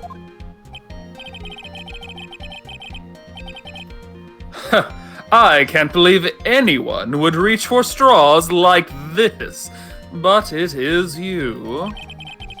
I can't believe I'm doing this either. Yes, you can, Phoenix. Okay. No, he can't. Okay. Nana, The whole understand thing who he is. The suicide note was in the guitar. She killed him, opened it up, knocked over the vase of whatever her mistake or whatever. So no, took the guitar, closed the case, and then accidentally, with the guitar maybe, knocked over the vase. Interesting thought. And then she got the suicide note out of it and then returned the guitar to the studio. So it looked like it was always there. So, yeah. All right. That's what I think. Theory noted. This is my theory. All right. All right, I'll follow along for now.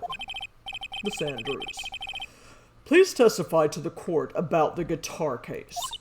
For the sake of expediency, after she does this, we can just go to one and present something instead of having to press everything. Oh, okay. Okay. Yes, Your Honor. Okay, so... I mean, let her give it all, and then got it. when it gets to where you could start pressing. So. Okay. I don't remember too clearly because I was a bit dazed. I suppose I must have opened the guitar case after I knocked the vase over. It's not a big deal though, right? The case was empty after all. As for why I opened the case, even I don't know. That seems like a great reason. Sure. It's like, I don't know why I did it. Don't worry about it. It looks like this really wasn't a very important point. This wastefulness is such a familiar feeling by now that it's almost comforting. Whatever, Edgeworth. Anyway, I'll just go ahead and start the cross-examination. Using anyway to change the topic. A convenient escape for a weak man. Who are you calling weak, Edgeworth? It was you. Was that not? Well, was that not clear? You're wrong. Oh, I thought that you just didn't understand. Wrong. No. Okay. All right. Well, this feels childish. I'm never childish. All right. So where do you want me to press? So now let's go to the one that starts with I suppose. Yeah. Okay. Okay. And then I'm gonna present. Present. Present. What do you think you need to present? The guitar case or the guitar. And why? Let me see. Click it. It only bears Corrida's fingerprints. Yep. Don't you love when you can just keep submitting the same thing? Thank you so much, chat. Don't you love when you can just submit the same evidence over and over? Because it's like, the thing you said is still wrong, and it's still because of this. And, of course, I don't know how this is going to come about, but to me, that proves she was in the costume. She killed him. She's in the costume. She opens the case, takes the guitar, closes the case, accidentally knocks that over, but there's none of her fingerprints. Because she's wearing gloves. Let's present it. Yeah. Eroity.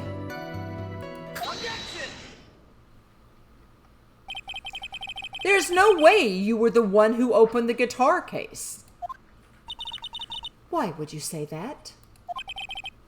It's elementary, my dear. Because the only fingerprints on this guitar case are those of the victim. Chat says boo. I'm assuming it's elementary, my dear. It's elementary, my dear Watson. I mean, it's a detective story. You gotta get it in there at some point, huh? Well, A mystery, I guess. what is it, Miss Andrews? Excuse me. Gotta go on. Chat is confirming that is what they were complaining about. You shouldn't assume that I must have left prints just because I touched the case. What do you mean? What if I were to tell you that I was wearing gloves at the time? Gloves? But why would you be wearing gloves at the time? It was the night of the awards ceremony. so of course I dressed up for the occasion. Yes, now I remember. I'm almost sure I was wearing a pair of thin gloves. I see. Well, Mr. Wright, it seems the witness was wearing gloves at the scene of the crime. No. Do you think there's nothing strange about that? That's strange because you just said you left fingerprints when you poured yourself a glass of juice. Oops. Caught in a lie. You were wearing gloves? Isn't that a little strange? Why is that strange? Do you have something that would prove I was not wearing gloves at the time? It's a thing you said. It's that, right? Yep. Do I have to You got it. Do I? Okay, then I go percent. Never mind. Okay. All right. I have your proof right here. This wine glass. The wine glass? You left your fingerprints very clearly on this wine glass.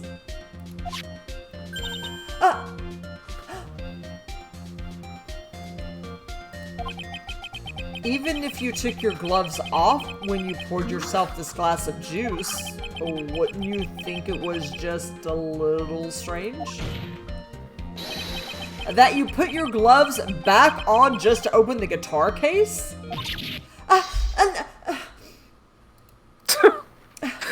Her glasses shattered, and then she pulled out new glasses. Order! Order! Order! There was nothing strange about that. I mean, sure, I have... Looks like you hit the nail. Remember when the puppet kept exploding? They have good shock poses sometimes. Looks like you hit the nail on the head this time. What do you mean? I believe that guitar case plays a very important role here. Oh. But it's just an empty case. No, it's not, Phoenix. You get so mad at him. I know. I wonder if it really was empty, though. But the guitar, the bright red guitar was at the studio. After she brought it there. Phoenix, drop all of your perceptions. What was in the guitar case was not the bright red guitar.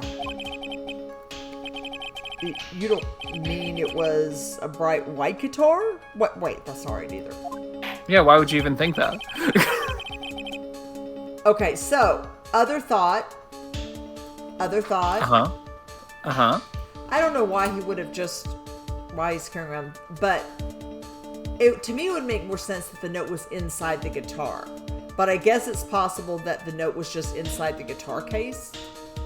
I don't know. Seems like a lot of room for just a note. Yeah, that doesn't make a lot of sense. I think that it would be inside the guitar. Anyway, okay. That's still my theory. I think it was inside the guitar and she took the guitar.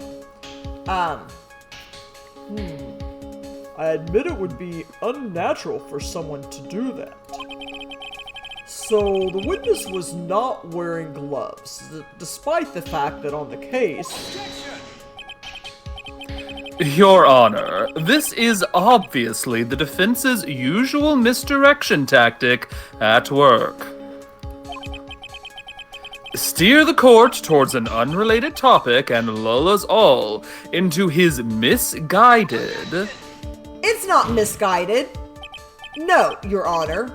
Please recall that Miss Andrews had testified that the vase fell onto the guitar case, which means that the case was closed when the crime took place. However, it is wide open in this photo of the crime scene. I am sure this guitar case has some relation to the murder. If you are so sure, right, then I'm sure you can somehow substantiate your outrageous claim, correct? Please, enlighten us as to why that guitar case has anything at all to do with this murder. Come on. Can you do that, Mr. Wright? Well, let's suppose for a second that the bright red guitar was not the only thing that could have been in the case. Okay, so this is now leading me back to my second supposition, which is, because one thing that I have to say, sorry, I got to drink a little bit of water. I don't know why my throat is scratchy, but okay, so as we're thinking. Because you're doing voice acting and not drinking enough? You're going to make me laugh. Do you drink because you're not on camera, so do you drink a lot? In between your lines. Okay. You're like, yeah. Of course. I always feel weird drinking on camera. You shouldn't. Just drink. All right. So I'm thinking now maybe the guitar was not in the case, because if it was, how would she get the guitar out of the room without being seen? Yeah. I don't think she could have held it. And all the way back to the studio and everything. Yeah, especially since I think they locked down the hotel and didn't let anybody out. Anybody that they thought could be related to the case, yeah. Yeah, so I don't think she So could. no, I think it's safe to assume the guitar was not in the case at that point. But I think that the suicide note was hidden somewhere in the case. Okay. And I don't think that's gonna be relevant now, if that was true. Okay, then why else? You're not on the right track in terms of thinking what could be in it. Okay, hang on. Well, keep going forward. Okay. All right. Okay, yeah. That the bright red guitar was not the only thing that could have been in the case. The bright red guitar not being the only thing? You don't mean to suggest that a bright black guitar was in the case, do you? Like a black guitar? So, you intend to push your theory that the case was not empty? Is that it, right? I wouldn't say something I didn't intend to prove. Deflate that head of yours. You haven't proven anything yet. I don't have to deflate anything. Now then, let's have it. What was inside this case at the time of the murder? The suicide note. Nope. No, not the suicide note. Okay, certainly not what you want to present right now. Okay, so hang on. Let's go to the next page. Not the confession? Okay. Let's check out the photos on this page, see if they have anything good. Oh, wait. No. All right, there's this. But... And what's in this? Wait. What's in that one? Let's look. That's the one... Can we look at that? No, don't... I'm not saying present it, I'm saying let's look. How would that be in the case? How would what be in the case? How would this picture be in the case? I don't think that that's what you would be considering. What's in this picture? Oh. What's in this picture that contradicts things that we were told by our client? That he was sleeping, and what was he in while he was sleeping? His samurai uniform. And so, if that's true, and he was sleeping in that uniform, how is someone else in that uniform? So there's an extra uniform? Maybe. That seems like a possibility. That would certainly be really useful in framing someone. Yeah. And I'm trying to think of why it would have been in the case. That's a great question. So, like... Because if it's in the case, then that would mean Juan Corrida put it there. Yeah. So, like, maybe they were going to do something, I don't know. Maybe she told him, I don't know. I don't know, but this is the correct piece of evidence to submit, so... Okay. Okay, so that... Okay. Yep. I think that the judge will say something about the photo was in there, so... This is a photograph. Yes, but what is important is what is in that picture, Your Honor. in this picture? It doesn't take a genius to see what I mean. What I am proposing is, inside the guitar case was the Nickel Samurai, the hero's very own costume. What? You heard me right. Mr. Wright, explain yourself.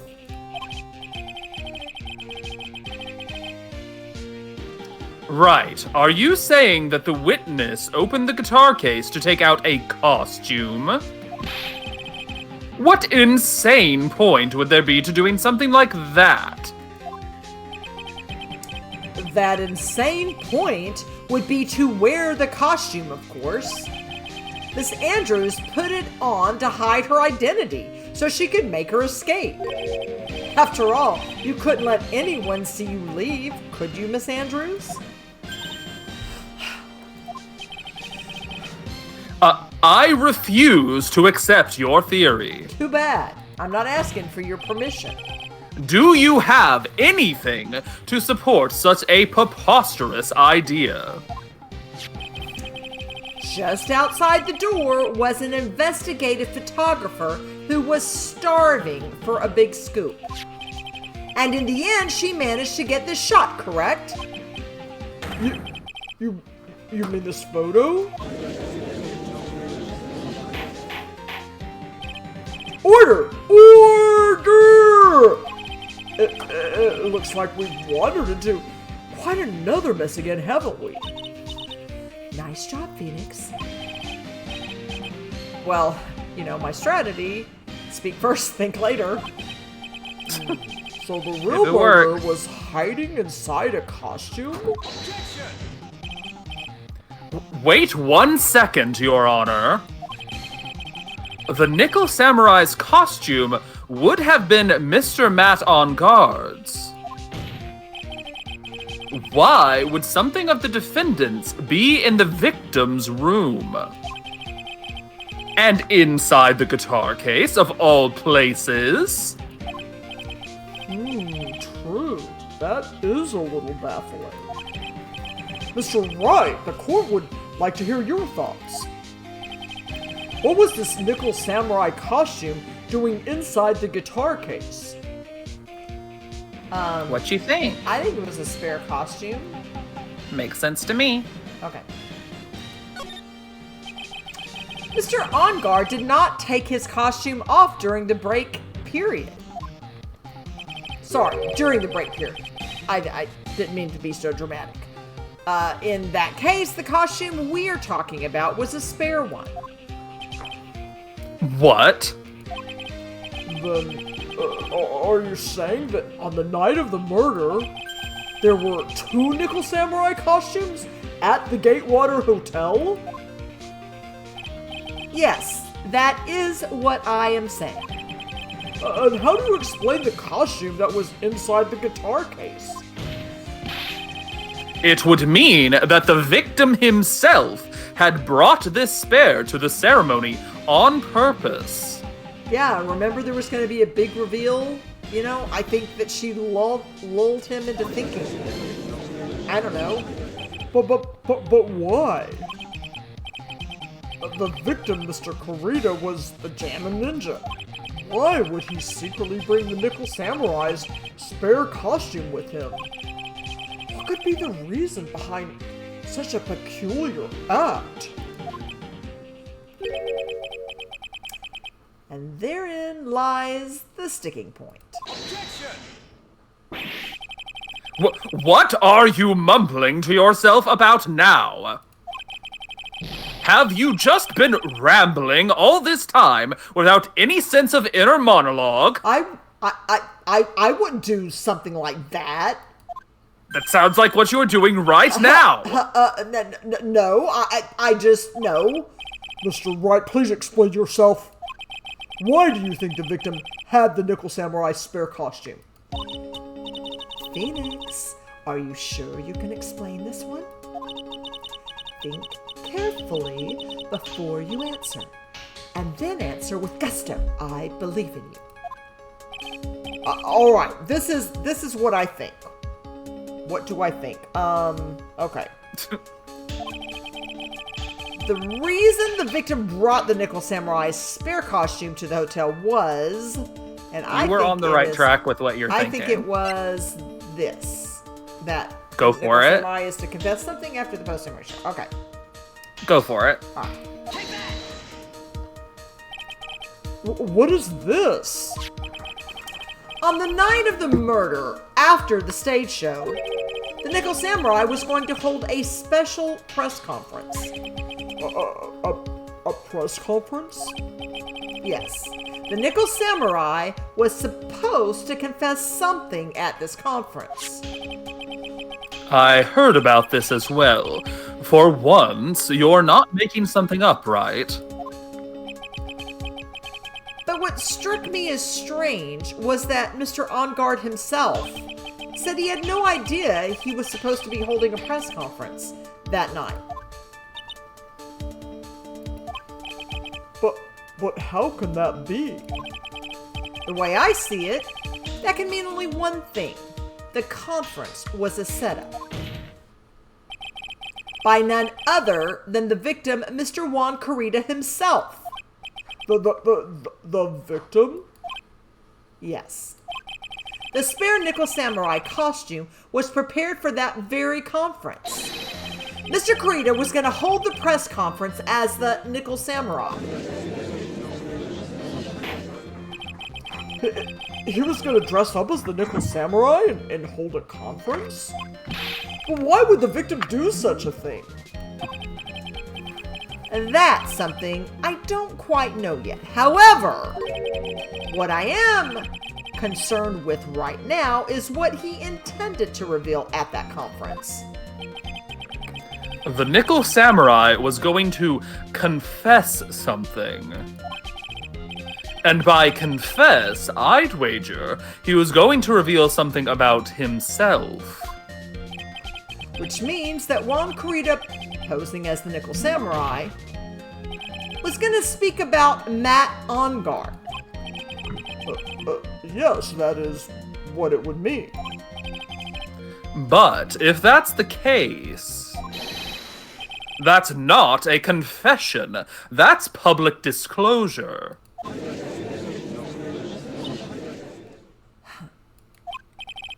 Miss Andrews? I can see why you are pros at what you do. Pardon me? Yes, just as you say, the press conference was set up by Juan. Miss Andrews, please offer us an explanation for this. I was the one he asked to help set it up. And the person who prepared the second costume for him, that was also me. You? Juan had bet everything on the Jammin' Ninja this year. And if he lost the Grand Prix, he was going to make sure Matt was going down with him. That's what he thought anyway. He was going to ruin him? Huh? It looked like somehow Juan had in his hands a secret so powerful that it would destroy Matt's acting career had it been revealed. What?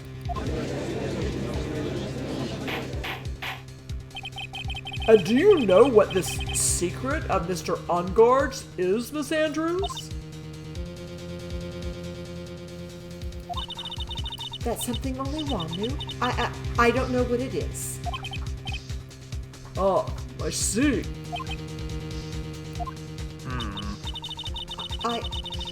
I've probably been coming off quite suspicious to everyone, but that's to be expected. I've been trying to protect Matt, after all. Protect Mr. Engarde? And yet again, another strange bit of truth comes to light, it seems.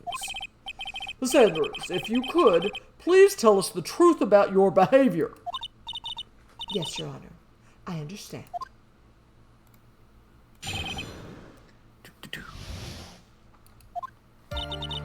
From the moment I saw the crime scene, I had a feeling that Matt was the murderer. Matt had to kill Juan no matter what. And he didn't have an alibi for what he was doing at the time of the murder. My thoughts were confirmed by the evidence, of course, the button and the knife. But I'm Matt's manager, so I felt that I had to protect him.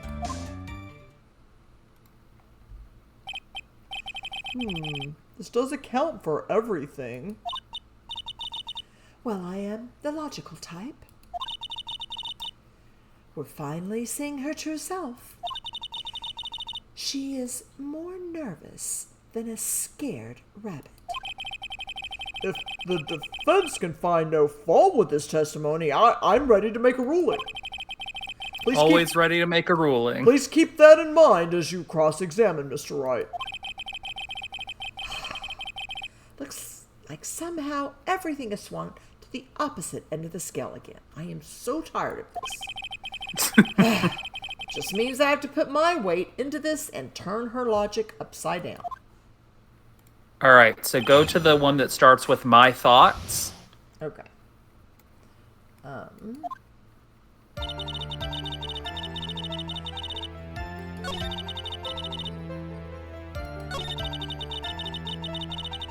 And again, doesn't explain coming out wearing the uniforms. And then press on this. Okay. You can hardly call the knife decisive evidence.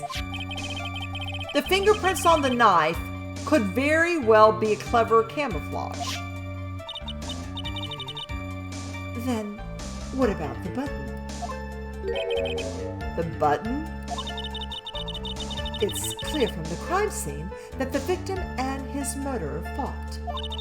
And during the fight, the killer ripped the button from the Jammin' Ninja's costume. You're talking about this button, correct? That button was found in the pleats of Matt's hakama. Isn't that correct? I would think that makes it very decisive evidence. How would she know? Was this something that was released? Interesting question. Yeah, how would she know any of that?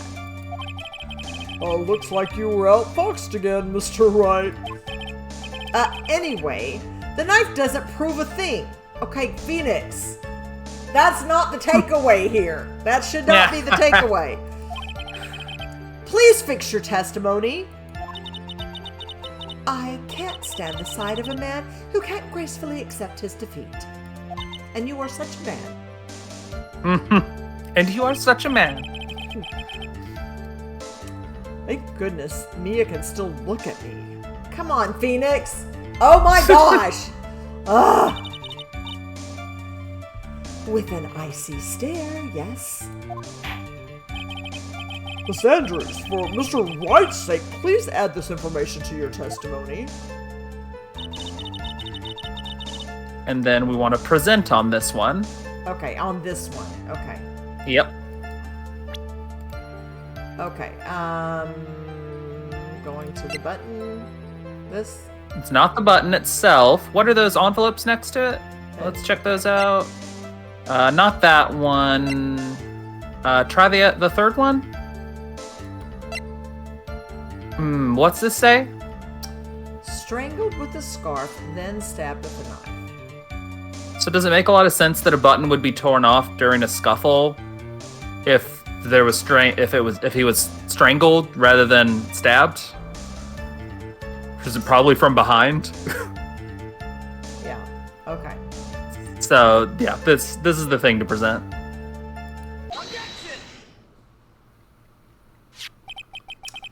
This is the victim's autopsy report. It clearly states that the cause of death was strangulation by a scarf, and you happen to wear scarves, don't you? Does she wear scarves? I don't know if she does. Oh, well, anyway. I think the scarf is part of the Jammin' Ninja costume. Okay. So he probably either had it on or nearby. So, strangulation? The knife stab to the victim was done after the victim had already died. And what does that mean? Let's examine the evidence. This button has the victim's blood on it, which would mean that it was ripped off of the costume when? After the knife was stabbed into the victim.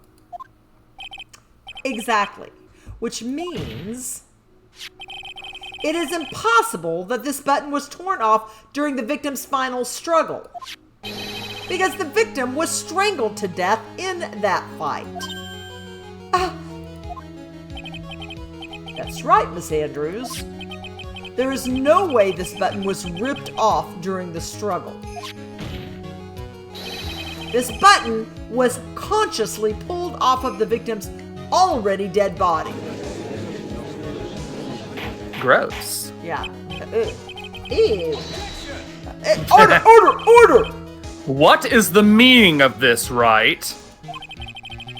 So what if the button was torn off the body after the victim had already died? Okay, you guys, sorry. I just gotta take a little break here. Sure, my client is going to kill him, right? Strangle him, but then rip off a button with blood on it and plant it on himself so that he could be caught. Sure, guys. You know it's my job to disagree with you. Okay, whatever. What does that change? Let me ask you one simple question, Mr. Edgeworth.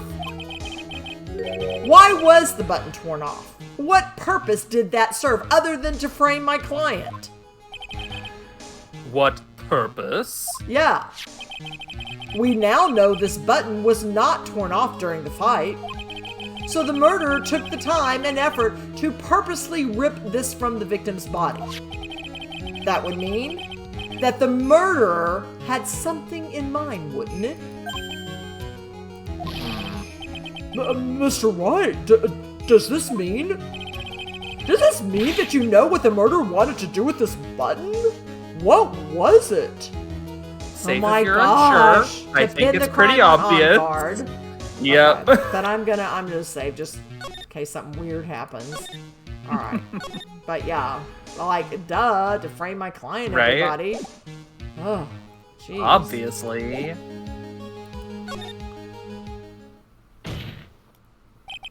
There's only one logical reason for doing something like that. It was to pin the crime on Mr. Engarde.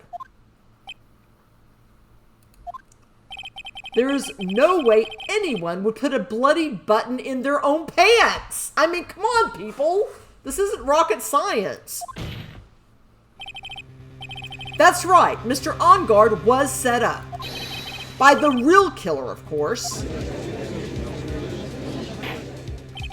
And the real murderer is? And the real murderer is? Well, Mr. Wright, who in the world is the real killer then? Finally.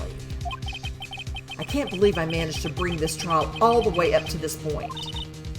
Phoenix, you can't let your guard down yet. Not until the very end. The real killer, the person who planned to frame Mr. Engarde is who? It was Phoenix saying that, but it's fine. Oh. Well, Judge, the real killer, the person who planned to frame Mr. Engarde is... Smooth. In answer to your question,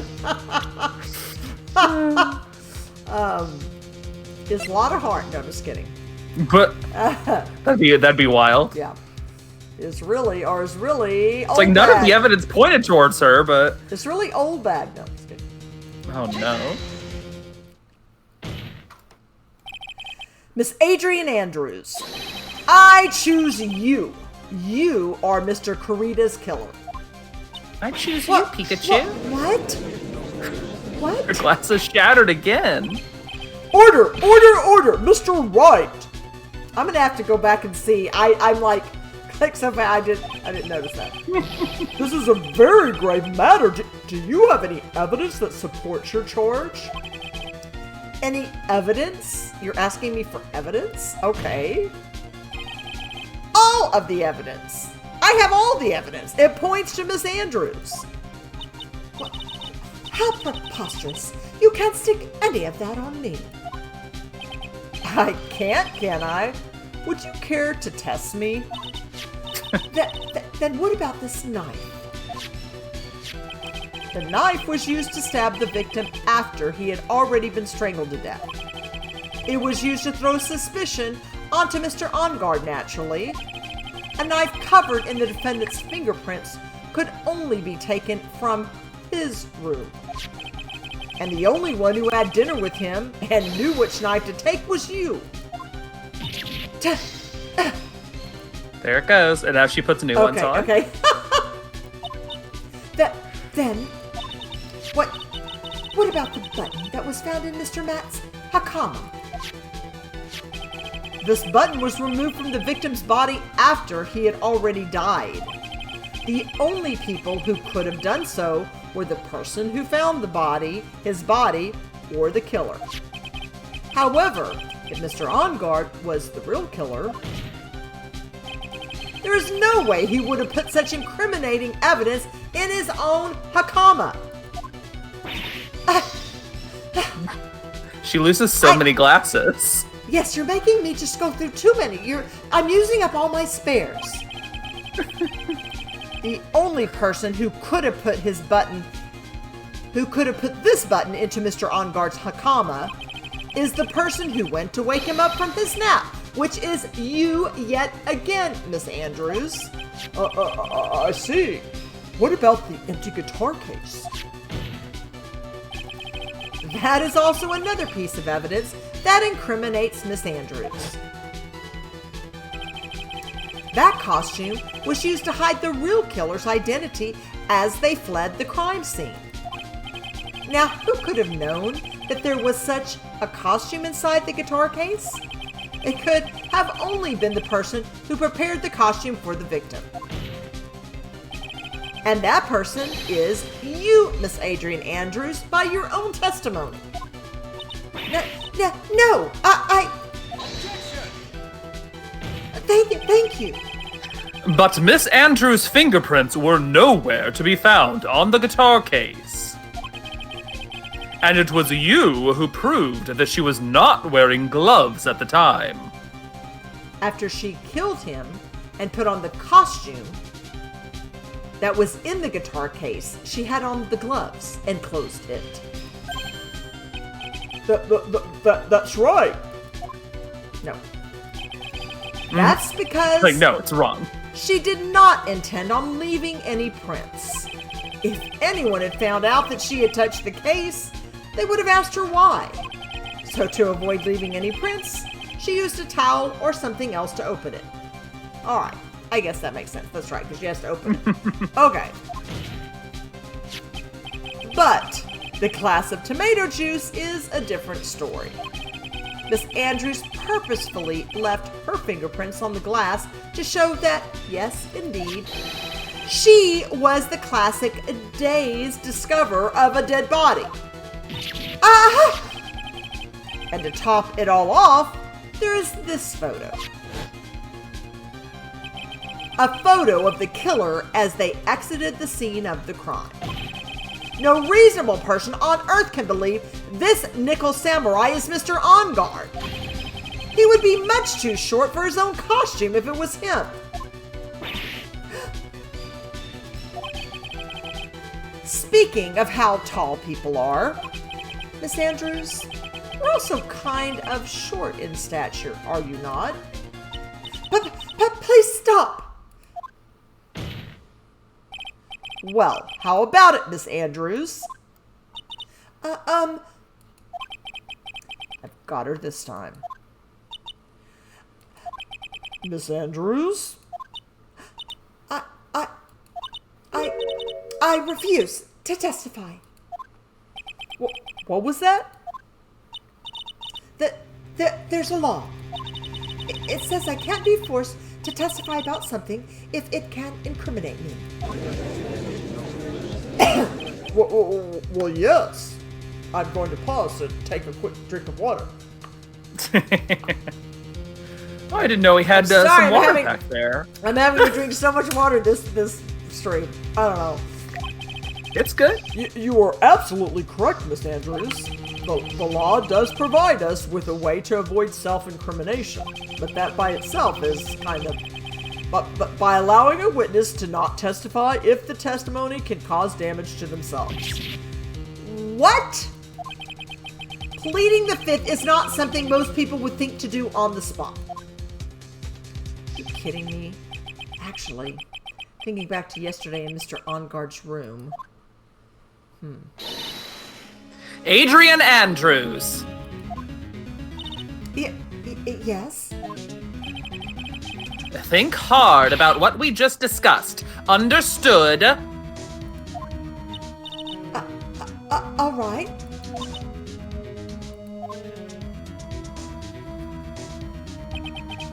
That's it. That's when Francisca planted this idea into her head. She must have told Miss Andrews to not testify if things looked bad. You did a good job proving everything up to this point, Phoenix. But there is still one thing you haven't done. Something I haven't done?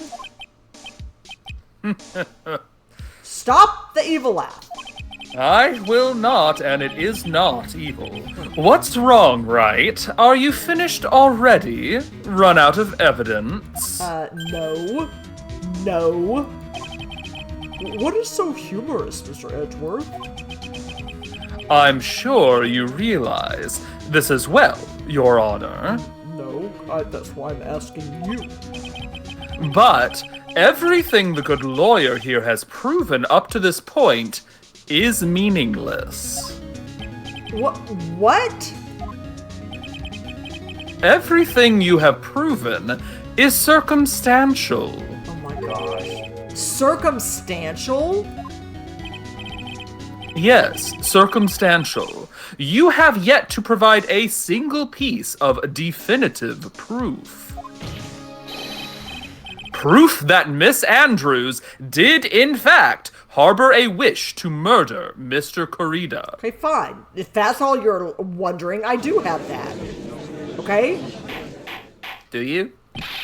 But Miss Andrews, did you want to kill Mr. Corrida? Yes, it was the whole suicide thing. She wants the note. I believe this may lead to me incriminating myself, so I will abstain from answering.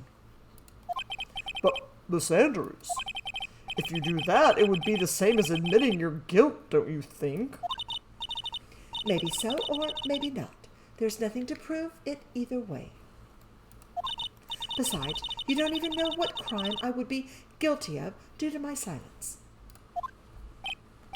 No, she's taken that defiant attitude again? But Mia, what should we do? Okay, Phoenix, oh my gosh. Somehow, we've landed in the worst possible situation. Hey, both of y'all, you're on my nerves, okay? Both of you. She's giving a warning. You need to chill out, Nana. I think we have reached a certain conclusion at this point in time. This Adrian Andrews has refused to testify, and the defense's theory that she is the actual murderer has not been fully substantiated with solid definitive proof. But that's not true. In this situation, there is only one thing the court can do, and that is to declare a recess. Recess? I request that both the prosecution and the defense look further into this matter. And at tomorrow's trial... Tomorrow? We don't have a tomorrow. If we don't get a not guilty verdict today, then... Please wait, Your Honor. That's not necessary. The trial. Please continue the trial. What are you sweating for? I can't tell you. Your client is getting one more day to live, isn't he? And that's going to cause someone else to die. And that's not it. What? This isn't about that. Edgeworth, I know you know who the real killer is. Please, let the trial continue. If I don't get the verdict, then Maya...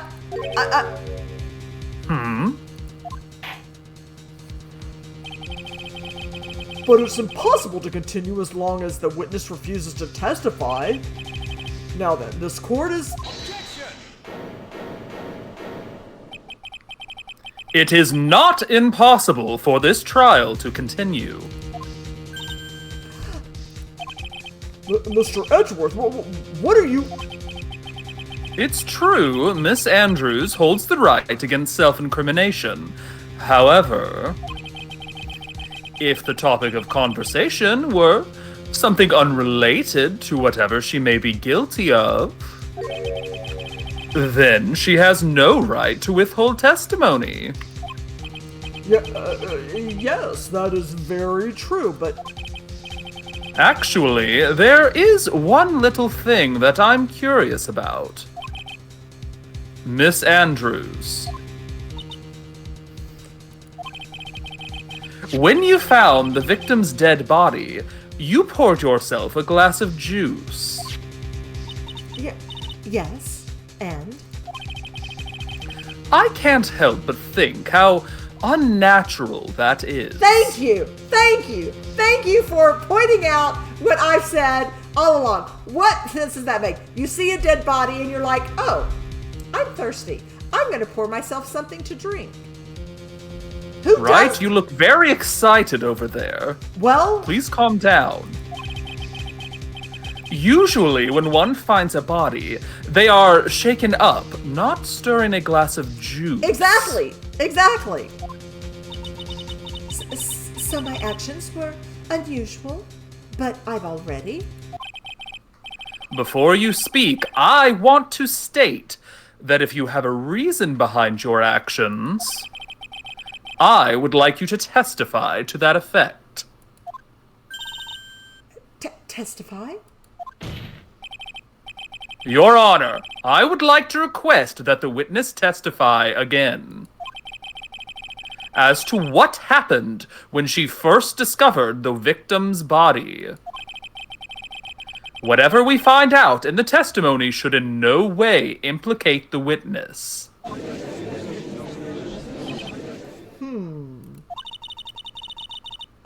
I don't know what it is about Edgeworth today, but I can't get a good read off of him. Is he friend or foe? I just don't know. The court acknowledges the prosecution's request. Miss Andrews, if you please. We're getting close to something. We're getting close. I like how I said that. We're getting close to something. That glass of juice, I didn't really pour it for myself. I was surprised when I walked into the room and saw it in that messy state. And Juan, he was sitting slumped over and tired looking in the corner. When I saw him sitting like that, the thought that he was dead didn't cross my mind. To be honest, I thought he had just fainted or something, so I went to pour him some juice. When I realized that he was dead, that's when I knocked the flower vase over.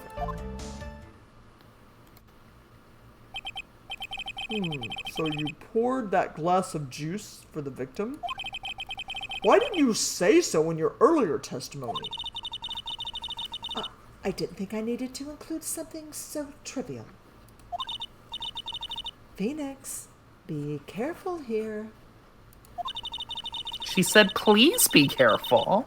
If you can't find anything wrong with this testimony, then there's nothing left. I know. Edgeworth, what the heck is going on in that brain of yours? Many things.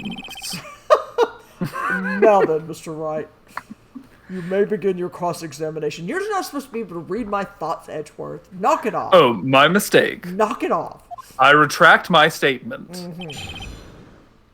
So you want to go to when I saw him? And present. We have something that we can present, because that's a pretty bad statement.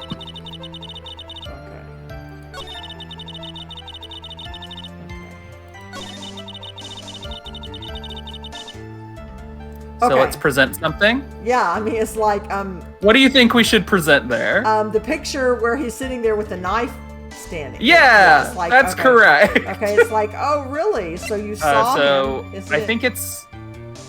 yeah, that might be it. Yeah, Click I it. think that's it. Yes, yeah. that's it. That's Like, the one. oh, you didn't notice the knife and the blood? Yeah, really? Right. Seems unlikely. All right. So you honestly didn't think he was dead when you found him? No, not at all. Even though this is what you saw when you discovered the body?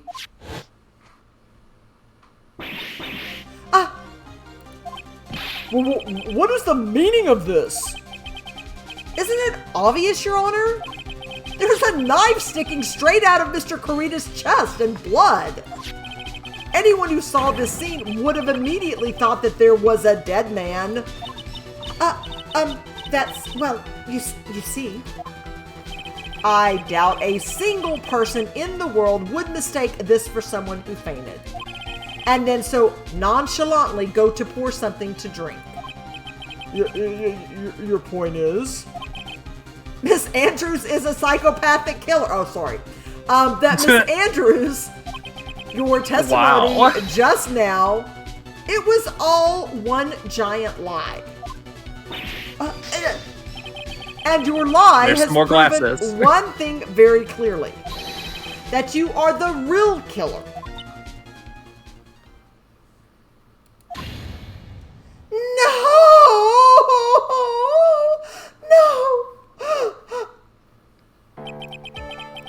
Nice. It looks like the defense is... You got to do an extended no. I know, and I'm sorry, I had to kind of add another end there. She looks so sad. It looks like the defense has somehow brought the ugly truth to light. The defendant, Mr. Matt Engarde, is not guilty after all. But that's impossible. You're wrong. Miss Andrews, try to have some composure. It wasn't me. It wasn't me, I tell you. It was Matt. I swear. He's the one who killed Juan. But you were the one who refused to testify. And your reason for not doing so was that you might end up incriminating yourself. That's because... Miss Andrews, I will give you one last chance. Okay, seriously? Seriously? Okay, so if someone keeps lying and they're... Oh my gosh, I'm so tired of these last chances. What exactly are you hiding that may incriminate you?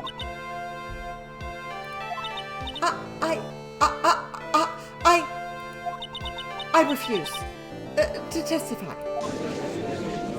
Okay. Then there is no need for this court to continue any further. Mr. Matt Engarde's innocence has been clearly demonstrated. Is it over? Have we found the truth at last? What's wrong, Phoenix? Usually the real killer confesses his or her guilt. And now that I think about it, this is the first time someone hasn't. Now then, I would like to hand down my verdict for Mr. Matt Engarde.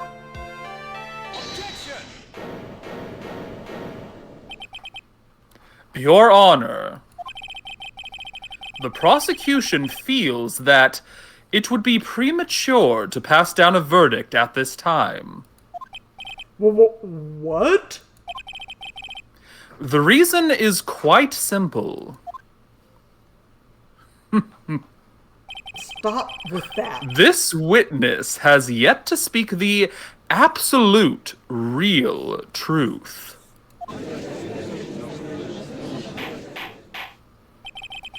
The absolute real truth? What are you... What? Witness, don't you understand yet?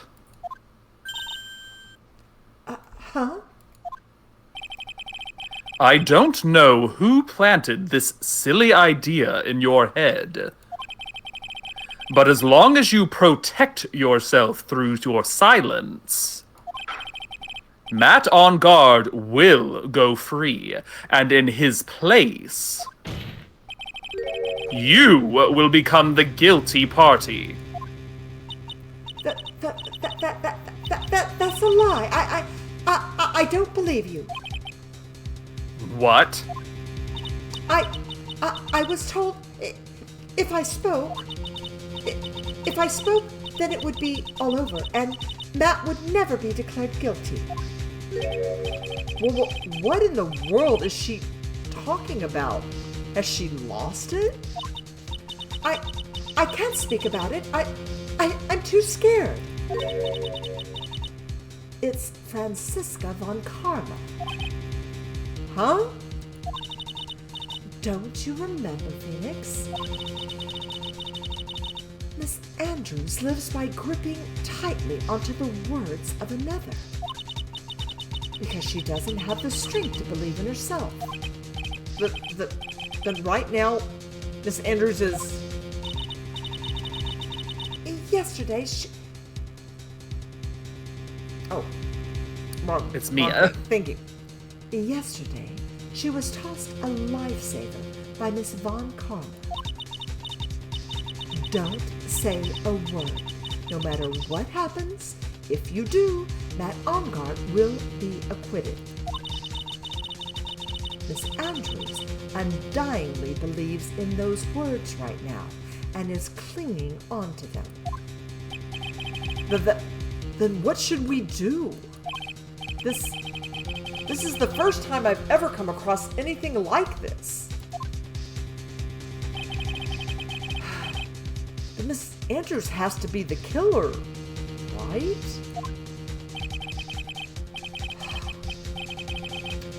All we have to do now is to get our not guilty. That is my only priority. I've got to save Maya. It wasn't me. I'm begging you, please believe me. I didn't kill Juan. Help, please. Someone, help me. She looks so pathetic. Mr. Wright.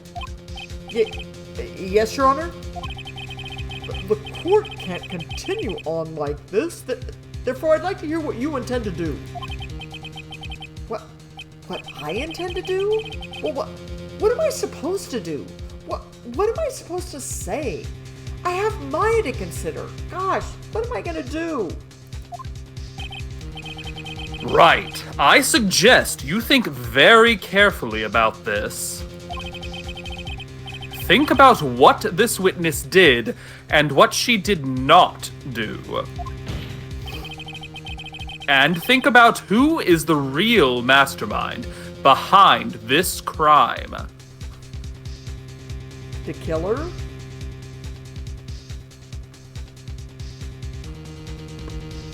Is it the killer?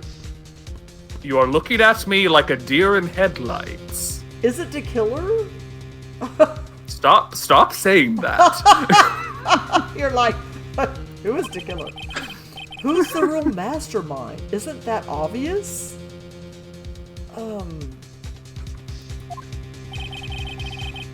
There's no one else it could be except the woman crying over there, right? Come now. What will you do? What kind of man are you, Mr. Phoenix Wright? Safe. Okay.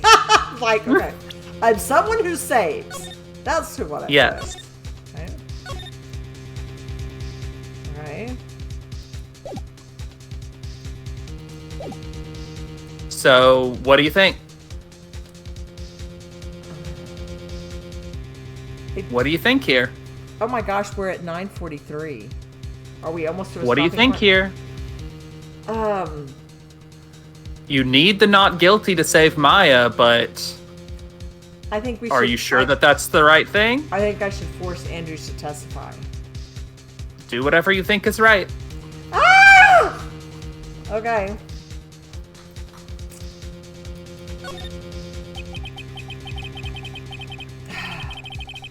I have to win a complete acquittal today. There is no way around that. But I can't bring myself to do it like this. Not when she's making a face like that. I'm not a monster. I'm just a man. I'm not a monster, no.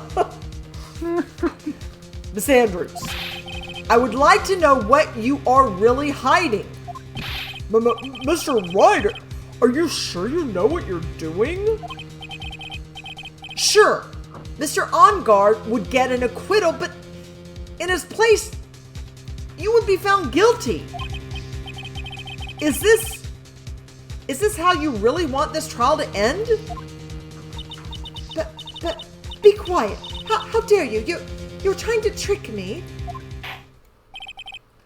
That's enough. I commend you for trying, Mr. Edgeworth.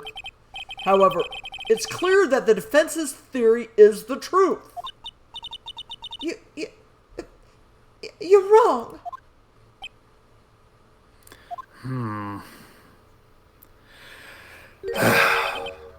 What a shame.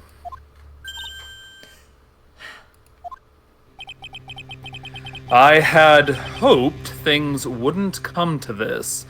However... What is it, Mr. Edgeworth?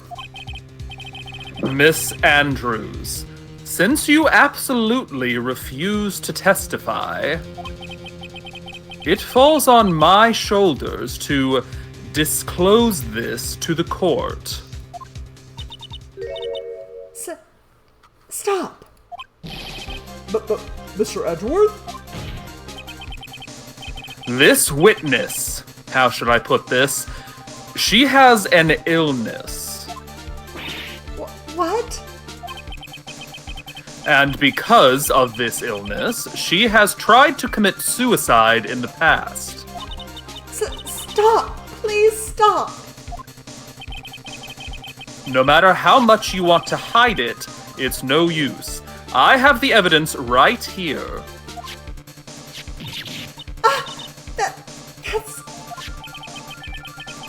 That's the second part of the suicide report. The attempted suicide report. What will you do now, witness? You know what I am about to do, don't you? I will now reveal to the court the true nature of the pitiful woman known as Adrian Andrews. The secret of her dependent nature? Having other people know about it scares her more than anything else in the world. But please stop! I beg you. If people find out, I'll. If you're going to say you would choose death, that is of no concern to me. Edgeworth, seriously, dude? Edgeworth, how can you be so cold? I mean, seriously? However, before you die... Oh my gosh, this is so hard. Edgeworth. I will pull the truth from your still breathing lips. Oh my gosh, I was questioning if I was a man or a monster. You're kind of being monstrous, Edgeworth. No matter what I have to do. So, will you tell the court yourself, or shall I? Either is fine with me.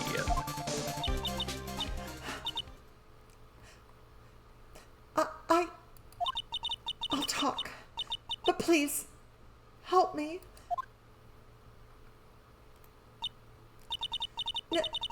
Nothing matters anymore. Yeah, I wanted to get to this stuff. This is the last one. Wait, what do you mean? Like, this is the last testimony. and then this case is over? We'll see. Okay. Well, it can't be because Maya. Oh my gosh. Okay. When I first saw him, I really thought he had fainted, honest. When I realized he was dead, that was when I formulated my plan. Once I made sure that there was no one in the hallway, I made a dash back to Matt's room. And then I stabbed Juan's dead body with the knife and ripped off the button. Just when I finished and was returning to Matt's room, I had a bit of an inconvenience. And that's why I ended up using the Nickel Samurai's costume.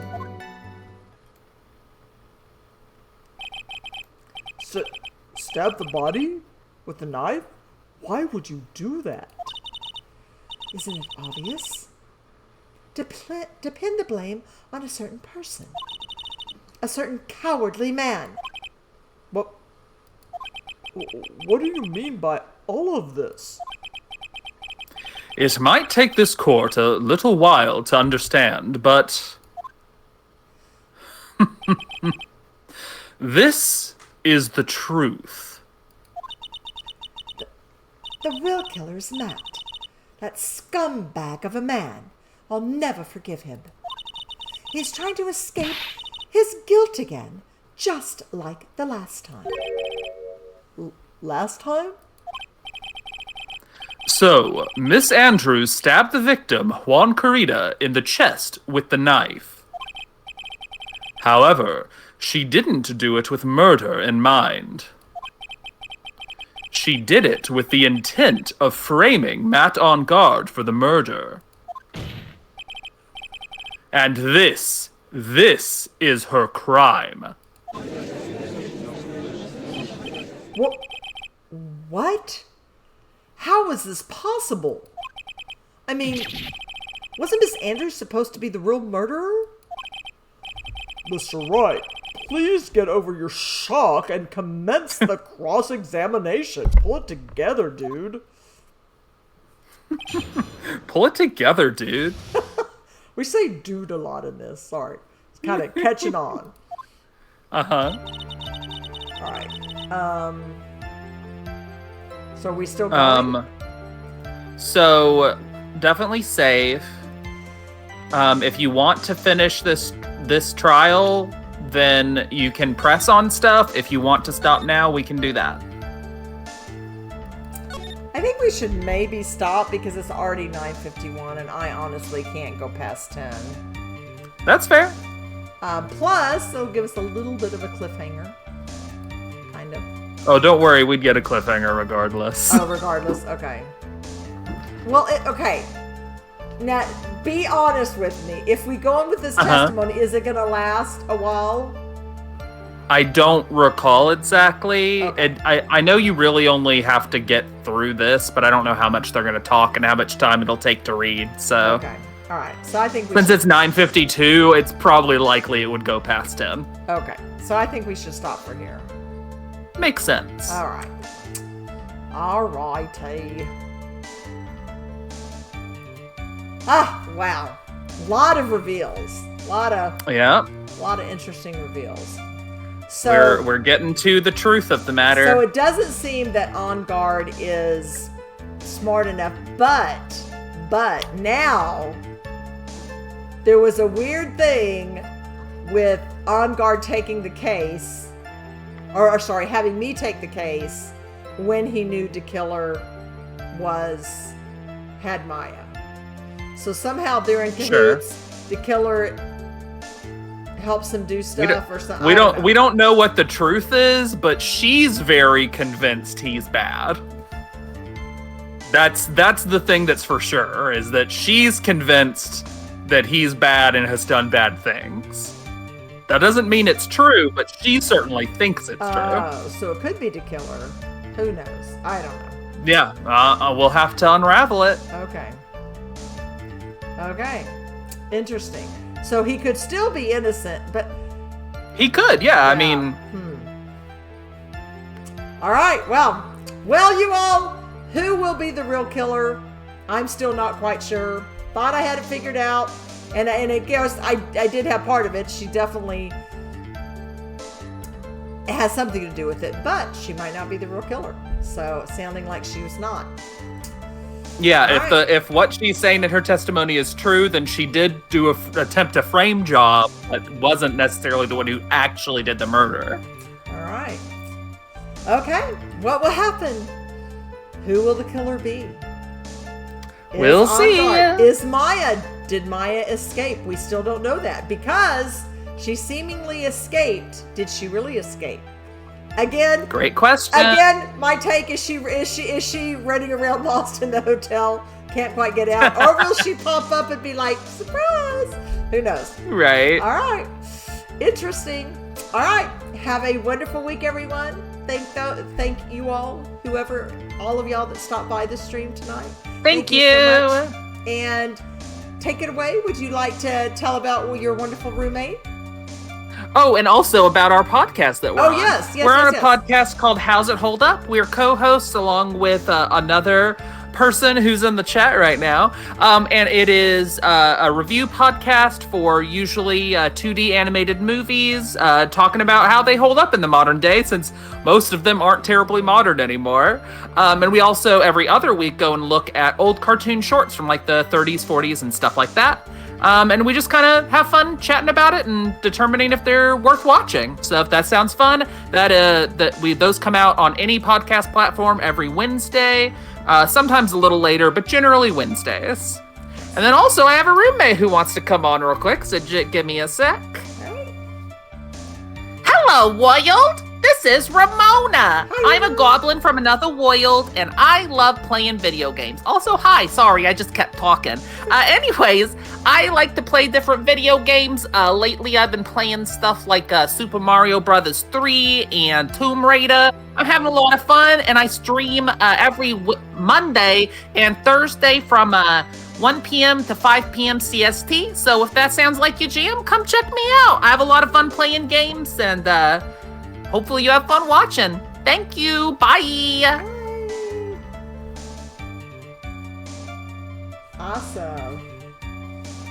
Well, bye, everybody. Bye.